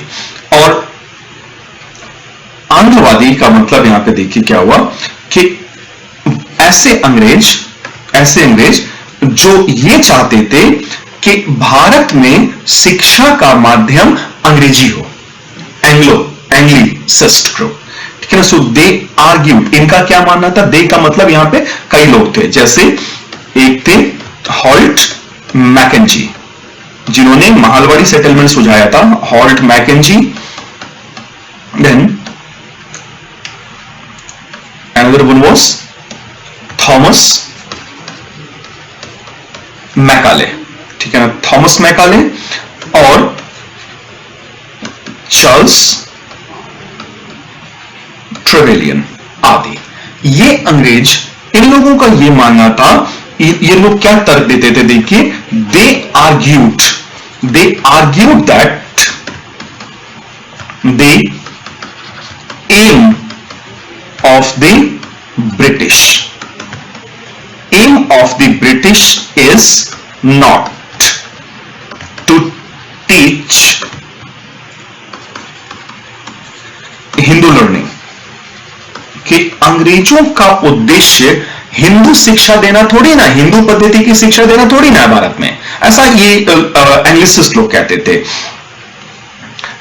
और ये भी कह रहे हैं कि एंड मुस्लिम लिटरेचर, कि हिंदू लर्निंग और हम मुस्लिम लिटरेचर थोड़ी पढ़ाएंगे, हिंदू लर्निंग मुस्लिम लिटरेचर। और ये भी कह रहे हैं कि content only a small portion of any utility, only a small portion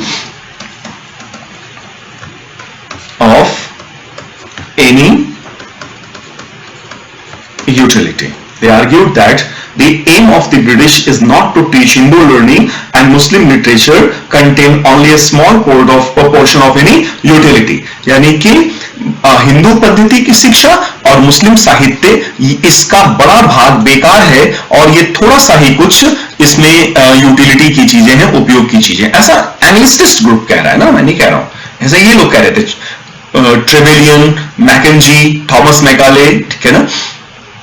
और दूसरा देखिए, तो इन लोग का यह भी मानना था, दे फर्दर सेट, देखिए, दे सेट दैट रियल प्रोग्रेस, जो वास्तविक प्रगति होगी, रियल प्रोग्रेस कैसे होगी, real progress was only in studying,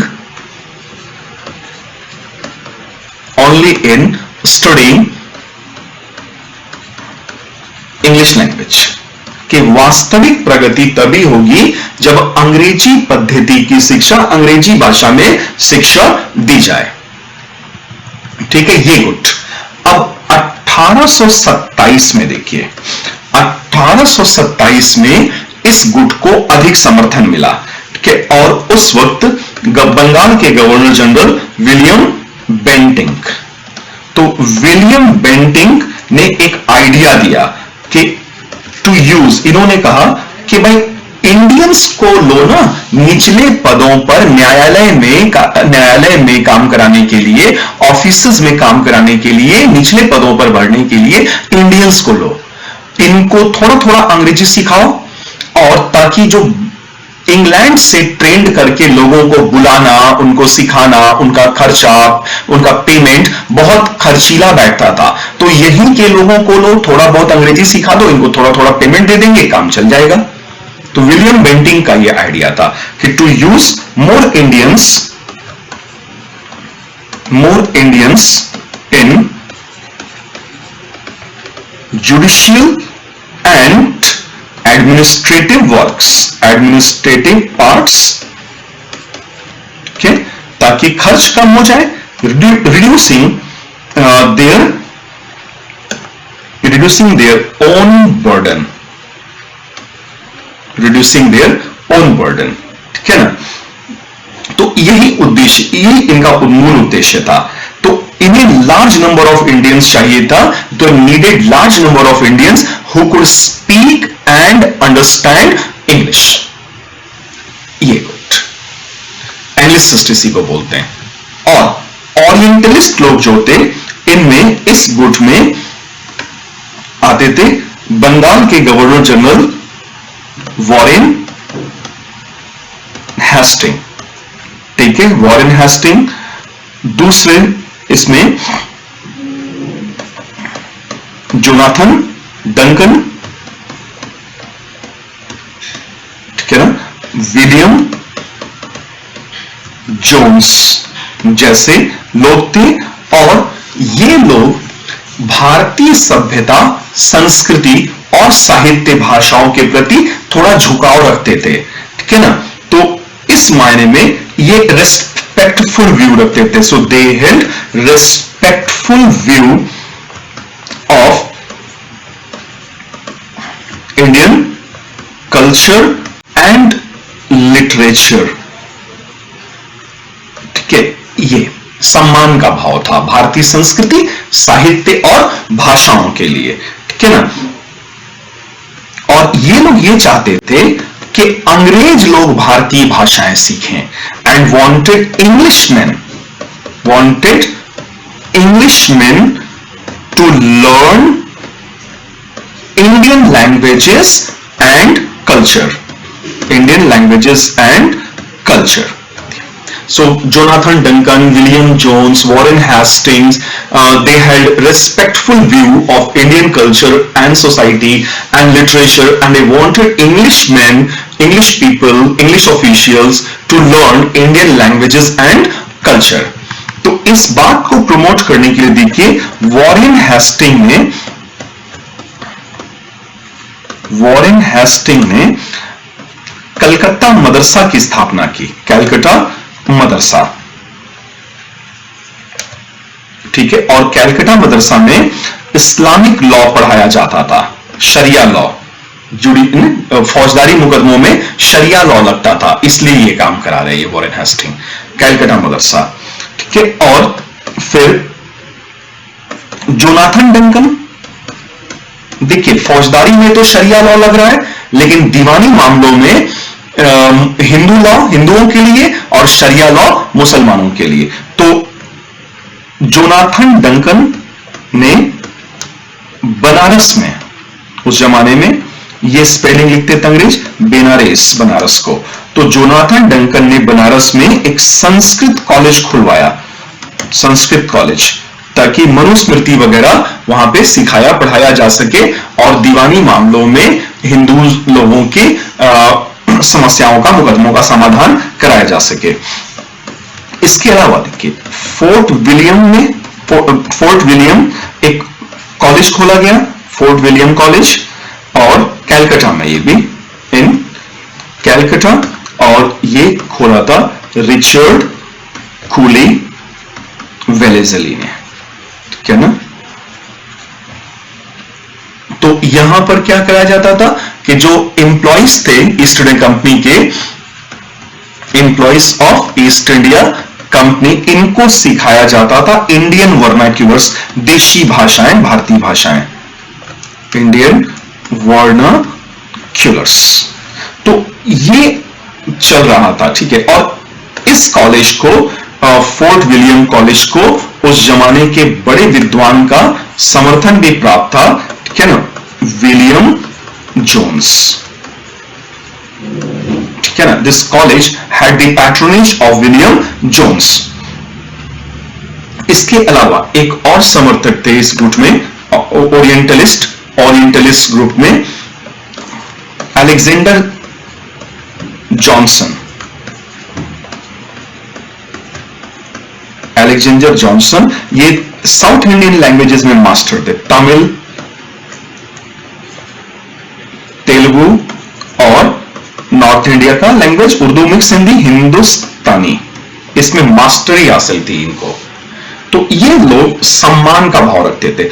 ये विवाद चल रहा था, लेकिन देखिए ये विवाद चला जरूर, लेकिन ये सब ओरिएंटलिस्ट लोग ना, प्राच्यवादी, ये सफल नहीं रहे, क्योंकि 1835 का जो मैकाले ने अपना मिनट दिया, मैकाले मिनट, इस मैकाले मिनट में एक बात तय हो गई, एक बात यह तय हुई कि English language as a medium of instruction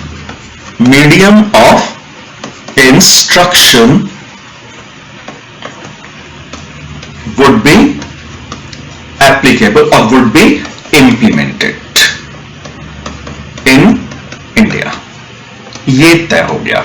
अब इसका मूल उद्देश्य देखिए, अंग्रेजों को शिक्षित करना नहीं था, इसका मूल उद्देश्य यह था कि इस मैकाले मिनट में मैकाले ने लिखा भी कि ये एग्जैक्टली क्या चाहते थे ये लोग, ठीक है ना। ये लोग चाहते थे, दे वांटेड इंडियंस। कैसे इंडियंस इन्हें चाहिए थे? ये ऐसे इंडियंस चाहते थे जो दिखने में तो इंडियंस हो, यानी कि दिखने में, सिर्फ दिखने में इंडियन हो, और जहनी तौर पे, दिमागी तौर पर ये अंग्रेज हों, ठीक है ना। तो wanted to form a class, एक ऐसा वर्ग, क्लास ऑफ पर्संस, व्यक्तियों का एक ऐसा वर्ग जो इंडियन हो, Indian in blood and colour, कि खून और रंग में भारतीय हो लेकिन स्वभाव से अंग्रेज हो जाए, बट इंग्लिश इन टेस्ट। यही उद्देश्य था, मूल उद्देश्य यही था। और दूसरा मूल उद्देश्य था इसमें मैकाले का कि मैस एजुकेशन नहीं देना है, मैस एजुकेशन नहीं देना है, to educate only a section of Indian society, थोड़े से लोगों को शिक्षित करो, only a section of Indian society, and avoided mass education. देख रहे ना, तो शिक्षा का भी उद्देश्य यही कि अपने औपनिवेशिक हितों को पूरा किया जाए। ठीक है, इससे संबंधित आप लोग थोड़ा और पढ़िएगा इसको, है ना। मैंने तो ये डिस्कस कर दिया मेनली एंग्लिसिस्ट ओरिएंटलिस्ट कंट्रोवर्सी, फिर इसमें वुड्स डिस्पैच वगैरह, या relay education, Hunter education commission, relay आयोग ना, कर्जन के टाइम पे इंडियन यूनिवर्सिटीज एक्ट, ये सब भी आता है, ये भी पढ़िएगा ना थोड़ा डिटेल में। हालांकि वहां से क्वेश्चंस नहीं बनते हैं, लेकिन फिर भी एक बार आप 2 बार उसको पढ़ लीजिएगा। प्रोविजंस देख लीजिएगा, वुड्स डिस्पैच, ठीक है, वुड्स डिस्पैच या हंटर एजुकेशन कमीशन, इनके प्रावधानों को एक बार देख लीजिएगा। और एक बार देख लीजिएगा वर्धा एजुकेशन का एक सिस्टम डेवलप किया था महात्मा गांधी के एक लेख के बाद, जो उन्होंने हरिजन न्यूज़पेपर में पब्लिश किया था, छापा था। उसी के बाद एक प्लान बनाया था वर्धा एजुकेशन का। ठीक है, तो ये सब देख लीजिएगा, आप लोग पढ़ लीजिएगा, थोड़ा सा रिवाइज कर लीजिएगा। प्रीलिम्स में आसान से, मेंस में भी आसान से ही सवाल आते हैं, और कॉन्सेप्चुअल क्लैरिटी अच्छी हो ना, और थोड़े से फैक्चुअल इंफॉर्मेशन हो, तो आप कोई भी सवाल का जवाब आसानी से दे लेंगे, उतना जितने में आपका आराम से सिलेक्शन हो जाए। 100% तो क्वेश्चन वैसे भी सॉल्व नहीं होते हैं, और वो मुमकिन भी नहीं है। तो तैयारी हमेशा 70% की जाती है, 30% जो बचता हुआ है उसकी नहीं की जाती है। उल्टी तैयारी मत करिएगा आप लोग, ठीक है ना। रिवीजन, चलिए अभी तक के लिए इतना काफी है, फिर बाकी बाद में हम लोग डिस्कस करते हैं। Thank you so much, thanks a lot.